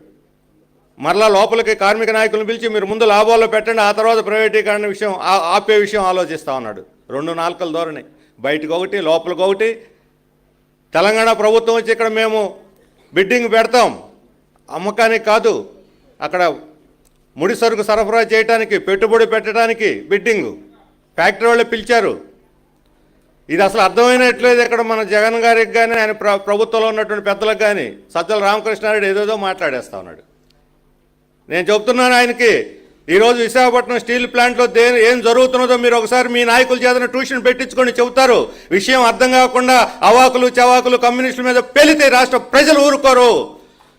పోరాడుతున్నారు కార్మికులు, పణంగా పెట్టి ప్రాణాలను. అక్కడ ఆంధ్ర రాష్ట్ర ప్రజలు వాళ్ళకి మద్దతుగా నిలబడ్డారు. మీరు ఆ పోరాటానికి మద్దతు ఇస్తారా, మోడీతో కలిసి వెన్నుపోటు పొడుస్తారా తెలుసుకోవాల్సినటువంటి అవసరం ఉంది జగన్మోహన్ రెడ్డి ప్రభుత్వం. తెలంగాణ ప్రభుత్వం మాదిరి చిత్తశుద్ధి మీకు లేదా? వాళ్ళకి రాజకీయాల కోసం వచ్చి ఉండొచ్చు, మీరు చేతకావ రాజకీయాలు, మీరు కూడా చేయండి రాజకీయం. మీరు వేయండి ఒక బిడ్డింగు. మన కార్పొరేషన్లు చాలా ఉన్నాయి, ఆ కార్పొరేషన్ల చేత రా మెటీరియల్ సరఫరా చేయించండి. లేదా పోయి మోడీ మెడ పట్టుకుని గుంజి కిందకు లాగి ఆయన చేత చేయించండి. ఆయన మొత్తం ఊపిరి మెడ పట్టుకొని బిగిచ్చేసి ఊపిరి ఆడకుండా చేస్తున్నాడు. దానంతా అదే సత్యదటి చేయాలనుకుంటున్నాడు. రా మెటీరియల్ లేకుండా, పెట్టుబడి లేకుండా ఎక్కడ చేస్తారు? 2 లక్షల కోట్ల విలువైనటువంటి భూములు ఉంటే అన్నీ రాష్ట్రపతి పేరు మీద ఉన్నాయి. ఆయన పెడతాడు బ్యాంకులో. కేవలం యంత్రాలు మాత్రం ఉన్నాయి, అవి కూడా బుక్ వాల్యూ 200 కోట్లు. ఎప్పుడో పెట్టిన ఇప్పుడు 2000 కోట్లు చేసి యంత్రం ఆ రోజు 2 కోట్లకు కొన్నారు, అదే బుక్ వాల్యూ. దాని మీద బ్యాంక్ కూడా అప్పు ఇవ్వను అంటున్నాడు. ఏం చేయాలి వీళ్ళు? నువ్వు పెట్టుబడి లేదా కేంద్రం చేసి పెట్టించు. తెలంగాణలో వస్తుంటే ఎందుకు నీకు ఈర్ష్య రాజకీయం అని? నువ్వు మౌనంగా ఉంటారు. ఈరోజు ముఖ్యమంత్రి గారు మాట్లాడి రాష్ట్రాన్ని ఈరోజు మొత్తాన్ని తీవ్రంగా కలిసి ఆందోళన సాగిస్తున్నటువంటి ఒక విశాఖ ఉక్కు ఫ్యాక్టరీ, మన తెలుగు ప్రజలకి ప్రతిష్టాత్మకంగా ఉన్నటువంటి ఆ ఫ్యాక్టరీ పోయిన తర్వాత ఉత్తరాంధ్రప్రదేశ్ అభివృద్ధి ఏంటి, విశాఖ అభివృద్ధి ఏంటి? ఎన్నికల ముందు ఏం చెప్పాడు? విశాఖ రాజధాని, నేను వెళ్ళిపోతున్నాను, కాపురం మారుస్తున్నాను, ఇల్లు తీసుకున్నాను. ఏది ఇప్పుడు? శాసనమండలి ఎన్నికలు అయిపోయి అంతా నిద్రపోయారు. ఇప్పుడు విశాఖ రాజధాని లేదు, లేదా ఈయన కాపురం మార్చేది లేదు. ఎవరిని మోసం చేయడానికి? ఆ రోజే చెప్పాం, ఉత్తరాంధ్ర ప్రజల్ని మీరు మోసం చేస్తున్నారని చెప్పాం. ఉత్తరాంధ్ర ప్రజలు అనుకున్నట్టుగానే వాళ్ళు అక్కడ కొడితే వచ్చి బాలు అమరావతిలో పడింది. ఆ రకమైన ప్రజలు ఇటువంటి మోసం మాటలు విశ్వసించరు. ఇప్పుడు అదే నాటకం, ఇప్పుడు విశాఖ ఉక్కు ఫ్యాక్టరీలో కూడా తెరలేపుతున్నారు అదే నాటకానికి. వాళ్ళని విమర్శించే బదులు మీకు ఏమాత్రం నిజాయితీ, చిత్తశుద్ధి, ఏమాత్రం పౌరుషం ఉన్నా మీరు రా మెటీరియల్ సరఫరా కోసం మీరు కూడా వేయండి బిడ్డింగు, మీరు కూడా ఇన్వెస్ట్మెంట్ నేను పెడతాను, అవసరమైతే 2 లక్షల ఎకరాలు ఖాళీ భూములు ఉన్నాయి ప్రభుత్వం ఇక్కడ నీ పేరు మీద ఉన్నాయి, ప్రభుత్వ ఆధ్వర్యంలో ఉన్నాయి, రాష్ట్ర ప్రభుత్వ ఆధ్వర్యంలో బయట, వాటిని తాకట్టు పెట్టి బ్యాంకుల చేత అప్పు ఇప్పించండి, అప్పుడు మిమ్మల్ని శభాష్ అంటారు రాష్ట్ర ప్రజలు. లేకపోతే మీరు ద్రోహులుగా బీజేపీతో పాటు మీరు కూడా చరిత్రలో చెత్తబుట్టలో పోయేటువంటి పరిస్థితి వస్తుంది. విశాఖపట్నం ఉక్కు ఫ్యాక్టరీని కాపాడతారా లేకపోతే మోడీతో కలిసి దాన్ని ద్రోహం చేస్తారా తేల్చుకోవాలని చెప్పి కోరుతా ఉన్నాను. పోలవరం చెబుతారు రోజు, పోలవరం మనకి ఆంధ్రకి వరదాయని అంటున్నాం, అక్కడ లక్షల మంది గిరిజనులను ముంచేస్తున్నారు, వరదల్లో మునిగిపోతే ఇంతవరకు సహాయం లేదు. 2,000 రూపాయలు ఒక 20 కేజీలు బియ్యం చేతిలో పెట్టి వాళ్ళ నెలలు అట్లాగే వదిలేశారు దారుణంగా. ముఖ్యమంత్రి గారు మాట్లాడరు. ఢిల్లీ యాత్రలు చేస్తున్నారు, దేనికోసం చేస్తున్నారు ప్రజలందరూ తెలుసు. మేము అడుగుతున్నాం, ఈ విశాఖపట్నం కోసం పోలవరం పునరావిస్తుల కోసం ఒక్కసారి ఢిల్లీ యాత్ర చేయండి, మీరు అక్కడ కూర్చోండి, అవసరం ధర్నా చేయండి, మేము అందరూ వచ్చి మీకు మద్దతు తెలియజేస్తాం ఈ రాష్ట్రం కోసం. కానీ ఆ పని చేయరు. ఇప్పుడు ఇక్కడ మోడీ ఆదేశాలు అమలు జరిపేటువంటి పనిలో బిజీగా ఉన్నారు. రాజన్న రాజ్యం తెస్తామని ఆ రోజు చెప్పారు, ఈరోజు మోడీ రాజ్యాన్ని తెచ్చి ఇక్కడ మన మీద రుద్దుతున్నారు. ఆయన మీద పోటీ పడి వీళ్ళు కూడా ఇంటి పన్ను, చెత్త పన్ను, ఇసుక పన్ను ఒకటి కాదు అన్ని రకాల పన్నులు పెంచేస్తున్నారు. 4 ఏళ్ల నుంచి చెప్పిందే చెబుతున్నారు, అరిగిపోయిన రికార్డులాగా. నవరత్నాలు ఎన్నేళ్ళు చెప్పుకుంటారు నవరత్నాల గురించి? ఒకసారి ప్రారంభించారు, ఇంక బట్టన్ నొక్కే పని తప్ప నెలకు 30 రోజుల్లో 29 రోజులు ఏమిటి మీ పని? ఈ రాష్ట్రాన్ని అభివృద్ధి చేయడం మీ ప్రణాళిక ఏమిటి? ఎక్కడైనా పరిశ్రమ పెట్టారా? ఒకరు ఉద్యోగాలు ఇచ్చారా? చదువుకున్న వాళ్ళు వీధిలోకి నెట్టేశారు. 4 ఏళ్లలో డిఎస్సి మెగా డిఎస్సి ఒక్కడు కూడా పెట్టలే మీరు ఒక్కసారి కూడా. ఇప్పుడు డిఎస్సి 98 వాళ్ళకి ఉద్యోగాలు ఇస్తా ఉన్నారు. ఆ 98లో ఇచ్చే వాళ్ళకి రిజర్వేషన్లు ఎవరు? ఎస్సీ ఎస్టీ బీసీ ఏం చేయాలి? వీళ్ళంతా నా సహోదరులు అంటూ ఉంటారు. మరి ఎస్సీలను ఉద్ధరించడానికి నేను పుట్టాను అంటున్నాడు జగన్మోహన్ రెడ్డి గారు. మరి రిజర్వేషన్లు అమలు జరపకుండా డిఎస్సిలో ఎవరిని ఉద్ధరిస్తారు మీరు? ఏ సామాజిక న్యాయాన్ని మీరు అమలు చేస్తారు? ఈరోజు అంబేద్కర్ జయంతి సందర్భంగా మీరు రిజర్వేషన్లు మళ్ళీ నోటిఫికేషన్ ఇచ్చి మీ నిజాయితీ నిరూపించుకోండి. అలాగే రాష్ట్ర ప్రయోజనాలు ఫణంగా పెడుతూ ఉంటే తెలుగుదేశం వాళ్ళు కూడా మాట్లాడరు. పవన్ కళ్యాణ్ అయితే అసలు మాట్లాడు. ఢిల్లీ వాళ్ళతో బంధం వేసే 7 మూళ్ళ బంధం వేసేసుకున్నాడు ఆయన. విశాఖపట్నం ఎడిపోయినా మాకు పర్లేదు, పోలవరం ఎడిపోయినా మాకు పర్లేదు, రాజధాని ఎడిపోయినా మాకు పర్లేదు, మాకు పదవులు వస్తే చాలు. మమ్మల్ని కూడా అడుగుతుంటారు కమ్యూనిస్ట్ పార్టీలని, ఎన్నికలు వస్తున్నాయి కదా మీరు ఎవరితో కలుస్తారు? సీట్లు ఓట్ల గురించి పొత్తుల గురించి కాదు ఇప్పుడు ఆలోచిస్తుంది. ఈ రాష్ట్ర భవిష్యత్తు గురించి, ప్రజల యొక్క అభివృద్ధి గురించి, రాష్ట్ర అభివృద్ధి గురించి కమ్యూనిస్టులు ఆలోచిస్తూ ఉన్నారు. ఈ పార్టీలను ఒకటే అడుగుతున్నాం మేము, ఎవరితో కలవాలి ఎవరితో కలవకూడదని కాదు. బీజేపీ వైపు ఎవరుంటారు, బీజేపీ వ్యతిరేకంగా ఎవరుంటారు, దాన్ని బట్టి ఆ పార్టీల పట్ల మా వైఖరి ఉంటుంది. మీరు బీజేపీకి లొంగిపోయి రాష్ట్ర ప్రయోజనాలను ఢిల్లీలో ఫణంగా పెట్టి మోకాళ్ళ మీద నిలబడి వాళ్ళకి బానిసత్వం చేస్తారా? లేకపోతే నడువుల మీద నిలబడి కాళ్ళ మీద నిలబడి మేము మా ఆత్మగౌరవం నిలబెట్టుకుంటామని చెప్పి బీజేపీతో పోరాడి ఈ రాష్ట్ర అభివృద్ధికి మీరు నిలబడతారా? రాష్ట్ర ప్రజల తరఫున, మోడీ తరఫున? ఇది ప్రజలందరూ స్పష్టంగా ఉన్నారు. మాకు బీజేపీ వద్దు, మోడీ వద్దు, ఈ రాష్ట్ర అభివృద్ధి కావాలని ప్రజలు స్పష్టంగా ఉన్నారు. మళ్ళీ ఎమ్మెల్సీ ఎన్నికలు కూడా తీర్పిచ్చారు. బీజేపీని ఎక్కడ పెట్టాలి అక్కడ పెట్టారు, తెచ్చి చెత్తబుట్టలు వేసి పాడేశారు. మరి మీ సంగతి ఏమిటి? ఈరోజు ఢిల్లీలో కూర్చొని తోలు బొమ్మలను ఆడించినట్టు ఆడిస్తున్నారు. ఈరోజు తెలుగుదేశం, వైఎస్ఆర్సీపీ, జనసేన వీళ్ళు స్వతంత్రంగా వ్యవహరిస్తున్నారు అనుకుంటే మీరు ఎవరైనా భ్రమంలో ఉన్నట్టే. తోలు బొమ్మలు ఆడించినట్టు ఆడిస్తున్నాడు మోడీ ఈ పార్టీలని. చదరంగంలో పావులను కదిలినట్టు కలుపుతున్నాడు. మీరు మోడీ చేతిలో పావులుగా మారతారా? ఈ రాష్ట్ర ప్రజల తరఫున ప్రతినిధులుగా నడుముల మీద నిలబడి, కాళ్ళ మీద నిలబడి మీ అభిమానాన్ని కాపాడుకుంటారా అని చెప్పి మేము ఒకటి అడుగుతున్నాం. ఎవరు మోడీకి వ్యతిరేకంగా పోరాడతారు, ఎవరు రాష్ట్ర ప్రజల తరఫున నిలబడతారు, ఎవరు ఈరోజు మన ప్రత్యేక హోదా విభజన హామీల అమలు కోసం వీధుల్లోకి వచ్చి నిలబడతారు, అటువంటి పార్టీలే ఈరోజు రాష్ట్ర ప్రజలు ఆదరిస్తారు. అది తెలుసుకోవాలి ముందు. వాళ్ళు ప్రజలకు సమాధానం చెప్పాలి, సంజాయిషి ఇవ్వాలి. మేము ఈరోజు కోరుతుంది ఆ పార్టీతో కలవటం, వీళ్ళతో కలవటం, పొత్తులేంటి, ఎత్తులేమిటి, సీట్లేమిటి, ఓట్లేమిటి కాదు. ఈరోజు మోడీ చేస్తున్నటువంటి మొదటి పాలనకి సమాధి కట్టడానికి అన్ని శక్తుల్ని, అన్ని తరగతుల్ని కూడగట్టడానికి ఈరోజు రాష్ట్రంలో ఈ ఉద్యమాన్ని ప్రారంభించాం. దీంతో కలిసి వచ్చే వాళ్ళందరితో కలిసి పనిచేస్తాం. అన్ని గ్రామానికి వెళ్ళి ప్రజలను చైతన్యవంతం చేయడానికి ప్రయత్నం చేస్తాం. ఆ రకంగా మోడీ పరిపాలనకి గోరీ కట్టడం ద్వారా మన రాష్ట్రం అభివృద్ధి ఆధారపడి ఉంది. మిగతా పార్టీలు కూడా దాని పట్ల తేల్చుకోవాలని చెప్పిన వాళ్ళందరూ కూడా విజ్ఞప్తి చేస్తున్నాం. మేము ఈ రకమైనటువంటి స్వతంత్ర పోరాటాలు మా కాళ్ళ మీద కమ్యూనిస్టులు తిరిగి ఇక్కడ పునర్వైభవం తీసుకొచ్చి కమ్యూనిస్టుల బలం పెరిగితేనే వైసీపీ అయినా, టీడీపీ అయినా, జనసేన అయినా కూడా బీజేపీకి వ్యతిరేకంగా ముందుకు వస్తాయి, లేకపోతే వాళ్ళు అలాగే సాగలిపడి ఉంటారు.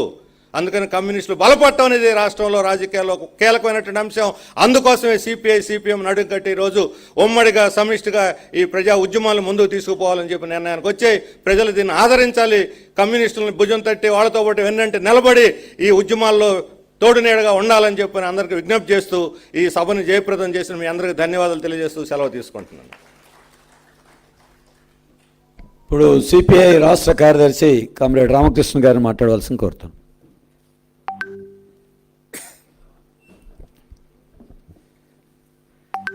సభాధ్యక్షులు, అదేవిధంగా జాతీయ నాయకులు ప్రకాష్ కరత్ గారు, వినయ్ విశ్వం గారు, శ్రీనివాసరావు గారు, వేదికను అలంకరించిన ఉభయ కమ్యూనిస్ట్ పార్టీల నాయకులు, ఈ సభలో చివరి వరకు ఉన్న మన వామపక్ష శ్రేయోభిలాషులు, మిత్రులు, మీడియా మిత్రులు అందరికీ నమస్కారాలు.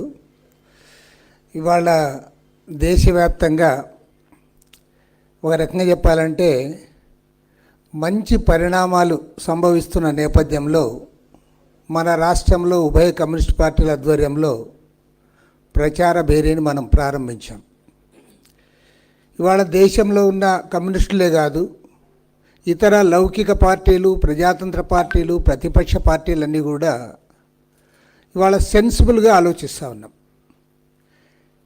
బీజేపీ, ఆర్ఎస్ఎస్ యొక్క మతోన్మాద ప్రమాదం ఇవాళ వాళ్ళని గద్దెదించాలంటే ఏ ఒక్క పార్టీ చేత కాదు, మనమందరం కూడా కలవాలి, కలిసి ముందుకు సాగాలి, అప్పుడు మాత్రమే దీన్ని ఎదుర్కోగలమని అందరు రియలైజ్ అవుతూ ఉన్నారు. నిన్న మొన్న ఢిల్లీలో జరుగుతున్న పరిణామాలు గమనిస్తే బీహార్ ముఖ్యమంత్రి నితీష్ కుమార్ ఆధ్వర్యంలో వారు అన్ని పార్టీలను కలిశారు. అదేవిధంగా సిపిఐ, సిపిఎం నాయకుల్ని కలిశారు. ప్రాంతీయ పార్టీల నాయకులు, కాంగ్రెస్ పార్టీ నాయకులను అందరినీ కూడా కలిసి ఇవాళ దేశవ్యాప్తంగా 2024 జరిగే ఎన్నికల్లో 1-to-1 కంటెస్ట్ ఉండాలి, ప్రతిపక్షాల తరఫున ఒకే అభ్యర్థి ఉంటే అప్పుడు మాత్రమే మనం ఓడించగలమని చెప్పి ఇవాళ ఒక మంచి నిర్ణయానికి వస్తూ ఉన్నారు. ఇది ఒక శుభ పరిణామం. నేను వారు చెప్పారు కాబట్టి నేను మన రాష్ట్రానికి పరిమితమై ఒకటి చెప్పదలుచుకున్నా. నాకు తెలిసినంత వరకు ప్రధాని నరేంద్ర మోడీ ప్రభుత్వం మన ఆంధ్ర రాష్ట్రానికి చేసినంత అన్యాయం ఏ రాష్ట్రానికి చేయలే. ఏ రాష్ట్రానికి ఇంత అన్యాయం చేయలే. మిగతా అన్ని రాష్ట్రాలకి వాళ్ళు తీసుకునే పాలసీస్ వల్ల మంచో చెడో జరుగుతూ ఉంది. కానీ ఆంధ్ర రాష్ట్రానికి రాష్ట్రం విడిపోయినప్పుడు ఆ రోజు చాలా క్లియర్గా చెప్పారు. కాంగ్రెస్ వాళ్ళ కంటే మంచిగా మాట్లాడారు. కాంగ్రెస్ వాళ్ళు ఆ రోజు 5 ఏళ్ళు అన్నది, 10 ఏళ్ళు అన్న ఒకే ఒక నాయకుడు ఆ వాయిస్ వచ్చింది ఎవరి నుంచి అంటే ఆ రోజు బీజేపీ నాయకుడిగా ఉన్న వెంకయ్య నాయుడు. రాష్ట్రానికి ప్రత్యేక హోదా 10 ఏళ్ళు ఉండాలి, 5 ఏళ్ళు చాలదు, మేము వస్తాం, మేము ఇస్తాం, పదే పదే చెప్పాడు. పోనిచ్చి ఇప్పుడేమంటున్నావు? ముగిసిన అధ్యాయం. దానికంటే బాధాకరం, ఎవరైనా ప్రత్యేక హోదా గురించి మాట్లాడితే వాడు అఫెన్స్లో వస్తున్నారు. మీరు రాజకీయం చేస్తూ ఉన్నారు, రాజకీయాలు మాట్లాడతారు, అది అయిపోయింది కదా అని వారే ఎదురు విమర్శలు చేస్తున్నారు. పోనీ విభజన హామీలు అమలు చేశారా? వెనుకబడిన రాయలసీమ, ఉత్తరాంధ్రకు ప్రత్యేకంగా బుందేల్ఖండ్ తరహా ప్యాకేజ్ ఇస్తామన్నారు కదా, మరి ఇచ్చారా? కడపలో స్టీల్ ఫ్యాక్టరీ పెట్టారా? రామాయపట్నంలో పోర్ట్ ఏర్పాటు చేశారా? చివరికి విశాఖ రైల్వే జోన్ ప్రకటించి దానికి ఒక 100-150 కోట్లు ఇవ్వడానికి కూడా మీకు మనసొప్పడంలే. ఏమీ చేయలే మీరు. పోలవరం అంటే చాలామంది కన్ఫ్యూజ్ అయిపోతూ అంటారు. కన్ఫ్యూజనే లేదు అందులో. పోలవరం ప్రాజెక్ట్ ఏంటి? దాంట్లో మెయిన్ కాంపోనెంట్ నిర్వాసితులు, 30,000 కోట్లు ఇవ్వాలి. ఈ 3 ఏళ్ల కాలంలో సంవత్సరానికి 15,000 కోట్ల రూపాయలు ఇచ్చింటే ఈ పాటికి సమస్య లేదు అక్కడ. కానీ ఎవరు అడిగేవాళ్ళు లేరు. రాష్ట్ర ప్రభుత్వము ఖర్చు పెట్టిన 2,900 కోట్లు ఇమ్మని అడిగితే కూడా ఇవ్వడంలే. చేతగానే దద్దమ్మ ఈ రాష్ట్రానికి ముఖ్యమంత్రిగా ఉన్నాడు. ఒక వెధవ, చేతగాని వెధవ, ఇకేం చేత కాదు. నిజంగా బాధపడాలి ఆంధ్రప్రదేశ్లో పుట్టినందుకు. పక్కనే ఉన్న కర్ణాటక రాష్ట్రంలో అప్పర్ భద్ర ప్రాజెక్టు కడతా ఉన్నారు. దానికి సిడబ్ల్యూసి పర్మిషన్ లేదు. ఆంధ్ర గవర్నమెంట్ వ్యతిరేకిస్తూ ఉంది, తెలంగాణ గవర్నమెంట్ వ్యతిరేకిస్తూ ఉంది. వాళ్ళకి 5,300 కోట్ల రూపాయలు ఇస్తావా? సిడబ్ల్యూసి పర్మిషన్ లేని ప్రాజెక్టుకి 5,300 కోట్లు ఇస్తావు. జాతీయ ప్రాజెక్టుకి ఖర్చు పెట్టిన డబ్బు కూడా ఇవ్వవు. పైగా ఇప్పుడు విశాఖ ఉక్కు ఫ్యాక్టరీ, ఎంత అహంకారం అండి. పొద్దునోటి మాట్లాడతావు, పొద్దున్నే ఏం చెప్తావు నువ్వు మంత్రి, సేమ్ మినిస్టర్ సేమ్ ప్లేస్. విశాఖపట్నంలో పొద్దునేం చెప్పాడు, తాత్కాలికంగా అది లేదు, ప్రైవేటైజేషన్ లేదన్నావు. సాయంత్రం యూనియన్ లీడర్స్ అంతా కలిశారు. నేను ఫోన్ చేశా యూనియన్ లీడర్స్కి, చేస్తే సార్ ఇప్పుడే లోపలికి పోతున్నాం, మళ్ళీ మాట్లాడడానికి ఫోన్ చేస్తామన్నారు. పోయి మినిస్టర్ దగ్గర పోతే పొద్దున చెప్పిన మాటకు కూడా ఆయన కట్టుబడి లేడు. మళ్ళీ క్యాబినెట్ మాట్లాడాలి, అది నేను ఒక్కటి చెప్పేది కాదు, వారు నిర్ణయం చేయాలి అంటాడు. అంటే అంత అసలు నన్ను అడిగితే అసలు ఆంధ్రప్రదేశ్ కొంతమంది చాలా గర్వంగా చెప్పుకుంటా అంటారు మేము ఆంధ్ర అది ఇది అని. నన్ను అడిగితే ఇంత నీచంగా మనల్ని చూస్తూ ఉన్నారు, మాట్లాడేవాడు లేడు. ఓకే, జగన్మోహన్ రెడ్డి కన్నా కేసులు ఉన్నాయి కాబట్టి అతనికి కష్టము. చంద్రబాబు నాయుడికి ఏమైంది? మాట్లాడాలి కదా, ఖచ్చితంగా వాయిస్ వినిపించాలి. విశాఖ ఉక్కు ఆంధ్రులక్ అనే పేరుతో 32 మంది ప్రాణాల బలిదానాలతో సాధించుకున్న ఫ్యాక్టరీని వాళ్ళ ప్రైవేట్ పరం చేస్తూ ఉంటే వాళ్ళు ఫుట్బాల్ ఆడుతూ ఉన్నారు, మనల్ని కనీస గౌరవం ఇవ్వడంలే. కాబట్టి ఏమంటే పెద్ద ఎత్తున పోరాటానికి సమాయత్తం కావాలి. మన రాష్ట్రానికి రావాల్సిన వాటిని సాధించుకోవాలి. అదేవిధంగా ఇవాళ రాష్ట్రంలో జరుగుతున్న పరిపాలన పట్ల కూడా, ఎందుకంటే చాలా హాస్యాస్పదం.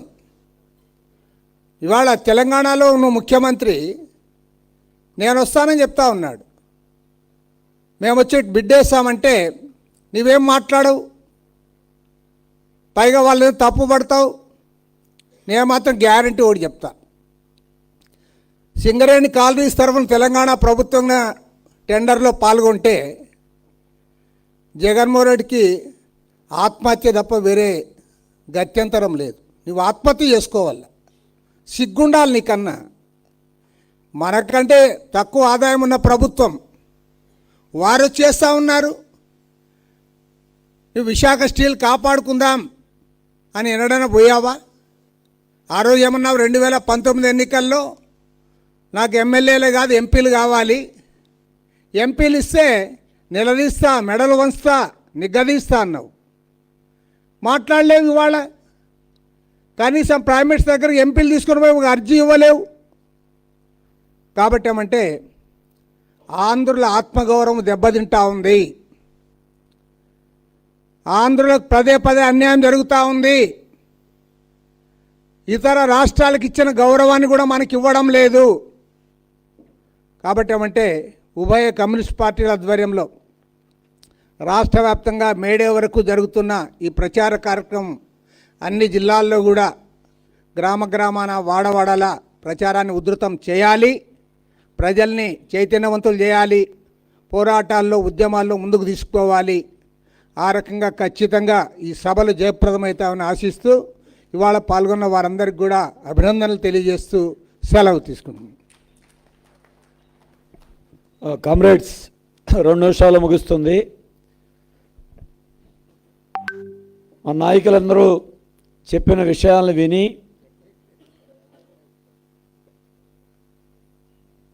ఇప్పటికీ ఈ ఉద్యమాన్ని కింది స్థాయిలోకి తీసుకెళ్ళడానికి మీరందరూ కూడా కృషి చేయాలి. అలాగే ఈ క్యాంపెయిన్ ద్వారా రేపు ఎన్నికలలో ఈ రాష్ట్రంలో బీజేపీతో ఎవరు జతగట్టినా ప్రత్యక్షంగా పరోక్షంగా వాళ్ళకి రాష్ట్రంలో పుట్టగతులు ఉండవు అనేటువంటిది మన సందేశం ప్రతి వ్యక్తికి కూడా తీసుకువెళ్ళాలి. అంతేకాదు రాష్ట్రంలో ఉన్న బీజేపీతో జతగట్టిన ఈ వైఎస్ఆర్ ప్రభుత్వం యొక్క బండారాన్ని కూడా మనం ప్రజల ముందు ఉంచాల్సిందే. అందుకే ఈ ఉద్యమం ఏదో మన కోసం కాదు, ప్రైవేటీకరణకు వ్యతిరేకంగా పోరాడుతున్న ప్రతి ఉద్యోగస్తులది ఈ పోరాటం. సిపిఎస్ కొనసాగాలని కోరుకుంటున్న కేంద్రం రాష్ట్రానికి వ్యతిరేకంగా జరుగుతున్న పోరాటం. గ్యాస్ రేటు, పెట్రోల్ రేటు, చెత్త పన్ను, ఆస్తి పన్ను, కరెంటు ఛార్జీలు పెంచిన ఈ ప్రభుత్వాల మీదుగా పోరాడుతున్న ఈ పోరాటం. అదే కాదు, జిఎస్టీ పేరుతో చిన్న మధ్యతరగతి వ్యాపారుల్ని, పరిశ్రమల యజమానుల్ని దెబ్బతీస్తుందంటే వాళ్ళకండగా చేస్తున్న పోరాటం ఇది. ప్రత్యేక హోదా కోసం చేస్తున్న పోరాటం, విశాఖ ఉక్కు ప్రైవేటీకరణ కాకుండా చేస్తున్న పోరాటం, అన్నిటికీ మించి అమరావతిని నాశనం చేసిన, మోడీ అండతో నాశనం చేసిన జగన్ ప్రభుత్వం మూడు బుక్కలాడుతూ ఉంది. ఈ అమరావతిని నాశనం చేయటంలో వీరిద్దరిది ఒకటే. అందుకే రాజధాని కోసం మనం చేస్తున్న పోరాటం, వెనుకబడిన ఉత్తరాంధ్ర, రాయలసీమ అభివృద్ధి కోసం మనం చేస్తున్న పోరాటం. కాబట్టి ఇది మోడీ ప్రభుత్వం మీద పోరాటం అంటే దాంతో జతగట్టినటువంటి ప్రభుత్వ విధానాలకు వ్యతిరేకంగా పోరాటం. అదే కాదు, మౌనం వహించిన పార్టీల నోరు విప్పి మీరు తేల్చాలని వాళ్ళ మీద ఒత్తిడి చేయడానికి మనం చేసే పోరాటం.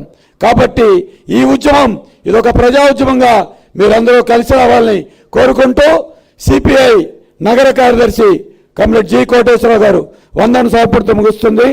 వారిని వందన సమర్పణ చేయవలసిందిగా కోరుతాను. ప్రియమైన అధ్యక్ష వర్గం, ఈ రోజున దేశంలో బీజేపీ ప్రభుత్వం 2 పర్యాయాల్లో అనుసరిస్తున్నటువంటి మతోన్మాద విధానాలు, కార్పొరేట్ అనుకూల, ప్రైవేటీకరణ అనుకూల విధానాలు, ఈ దేశాన్ని నాశనం చేస్తున్నటువంటి విధానాల్ని నిరసిస్తూ భారత కమ్యూనిస్ట్ పార్టీ సిపిఐ, భారత కమ్యూనిస్ట్ పార్టీ మార్క్సిస్ట్ సిపిఎం కమిటీల ఆధ్వర్యంలో దేశవ్యాప్త ప్రచార భేరీకి పిలుపునివ్వటం జరిగింది. దానిలో భాగంగా ఈ రోజున బాబాసాహెబ్ అంబేద్కర్ 132వ జయంతి సందర్భంగా ఈ దేశం నుంచి దేశ్ కి బచావ్, నరేంద్ర మోడీ హటావో అనేటటువంటి పిలుపునిచ్చినటువంటి పిలుపుని ముందుకు తీసుకెళ్లే దానికోసం మనందరం కూడా పునరంకితం కావాలని చెప్పి ఈ సందర్భంగా విజ్ఞప్తి చేస్తూ ఉదయం నుంచి కూడా వివిధ నగరంలో అనేక ప్రాంతాల్లో ఈ కార్యక్రమాన్ని నిర్వహించుకొని అంబేద్కర్ గారికి పూలదండ శ్రద్ధాంజలి ఘటించి బైక్ ర్యాలీగా ఈ ఎంబీవీకే భవన్ వరకు విచ్చేసినటువంటి కామ్రేడ్స్ అందరికీ, ముఖ్యంగా ఈ రోజున ఈ ప్రచార బేరీ సభకి ముఖ్య అతిథులుగా విచ్చేసినటువంటి సిపిఎం కేంద్ర పోలిట్ బ్యూరో సభ్యులు కామ్రేడ్ ప్రకాష్ కారత్ గారికి, సిపిఐ జాతీయ సమితి కార్యదర్శి పార్లమెంట్ సభ్యులు కామ్రేడ్ వినయ్ విశ్వం గారికి, అలాగే వారి ఇరువురు కూడా సుదీర్ఘ ప్రసంగం మనందరినీ కూడా ఉత్తేజపరిచింది. ఆ ఉత్తేజపరిచినటువంటి ఉపన్యాసాన్ని తెలుగులో మనకు అనువదించినటువంటి కామ్రేడ్ వెంకట్రావు గారు వాస్తవికంగా పాపం కొద్దిగా ఇన్హెల్త్గా ఉన్నప్పటికీ కూడా వారు ఇక్కడ 2 గంటల పాటు మనల్ని కూడా ట్రాన్స్లేషన్ ద్వారా మనల్కి సబ్జెక్ట్ని అందజేసినందుకు కామ్రేడ్ వెంకట్రావు గారికి, అలాగే మన పార్టీ రాష్ట్ర సిపిఐ కార్యదర్శి కామ్రేడ్ రామకృష్ణ గారు, సిపిఎం కార్యదర్శి కామ్రేడ్ శ్రీనివాసరావు గారు, ఈ యొక్క సభలో పాల్గొన్నటువంటి కామ్రేడ్స్ అందరికీ, ముఖ్యంగా ముందుగా మనలందరినీ కూడా ఉత్తేజపరిచినటువంటి ప్రజానాట్య మండలి కళాకారులు, అలాగే చిన్నారులు నృత్య రూపకం చాలా మనందరినీ కూడా ఆకర్షించింది. కాబట్టి ఈ సభని జయప్రదం చేసేందుకు పాల్గొన్నటువంటి కామ్రేడ్స్ అందరికి కూడా పేరు పేరున హృదయపూర్వకమైనటువంటి ధన్యవాదాలు తెలియజేస్తూ రేపటి నుంచి విజయవాడ నగరంలో 15వ తారీఖు రేపటి నుంచి 26వ తారీఖు వరకు ప్రతి ప్రాంతాల వారీగా మీ అందరికి కూడా సిపిఐల ఆధ్వర్యంలో ప్రచార భేరీ కార్యక్రమం కొనసాగుతా ఉంది. కాబట్టి ప్రజల దగ్గరికి చేరువుగా వెళ్లేదానికోసం రేపు అందరూ కూడా ఈ కార్యక్రమాల్ని ప్రచార భేరీ కార్యక్రమాల్ని జయప్రదం చేయాలని చెప్పి ఈ యొక్క కార్యక్రమంలో భాగస్వాములై పాల్గొన్నటువంటి మీడియా, ఎలక్ట్రానిక్ అలాగే పత్రికా విలేకరులకి అందరికి కూడా, మీడియా మిత్రులందరికీ కూడా పేరు పేరున హృదయపూర్వకమైనటువంటి ధన్యవాదాలు తెలియజేస్తూ ఈ సభ ముగిసిందని చెప్పి విజ్ఞప్తి చేస్తూ వర్ధిల్లాలి.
Thank you.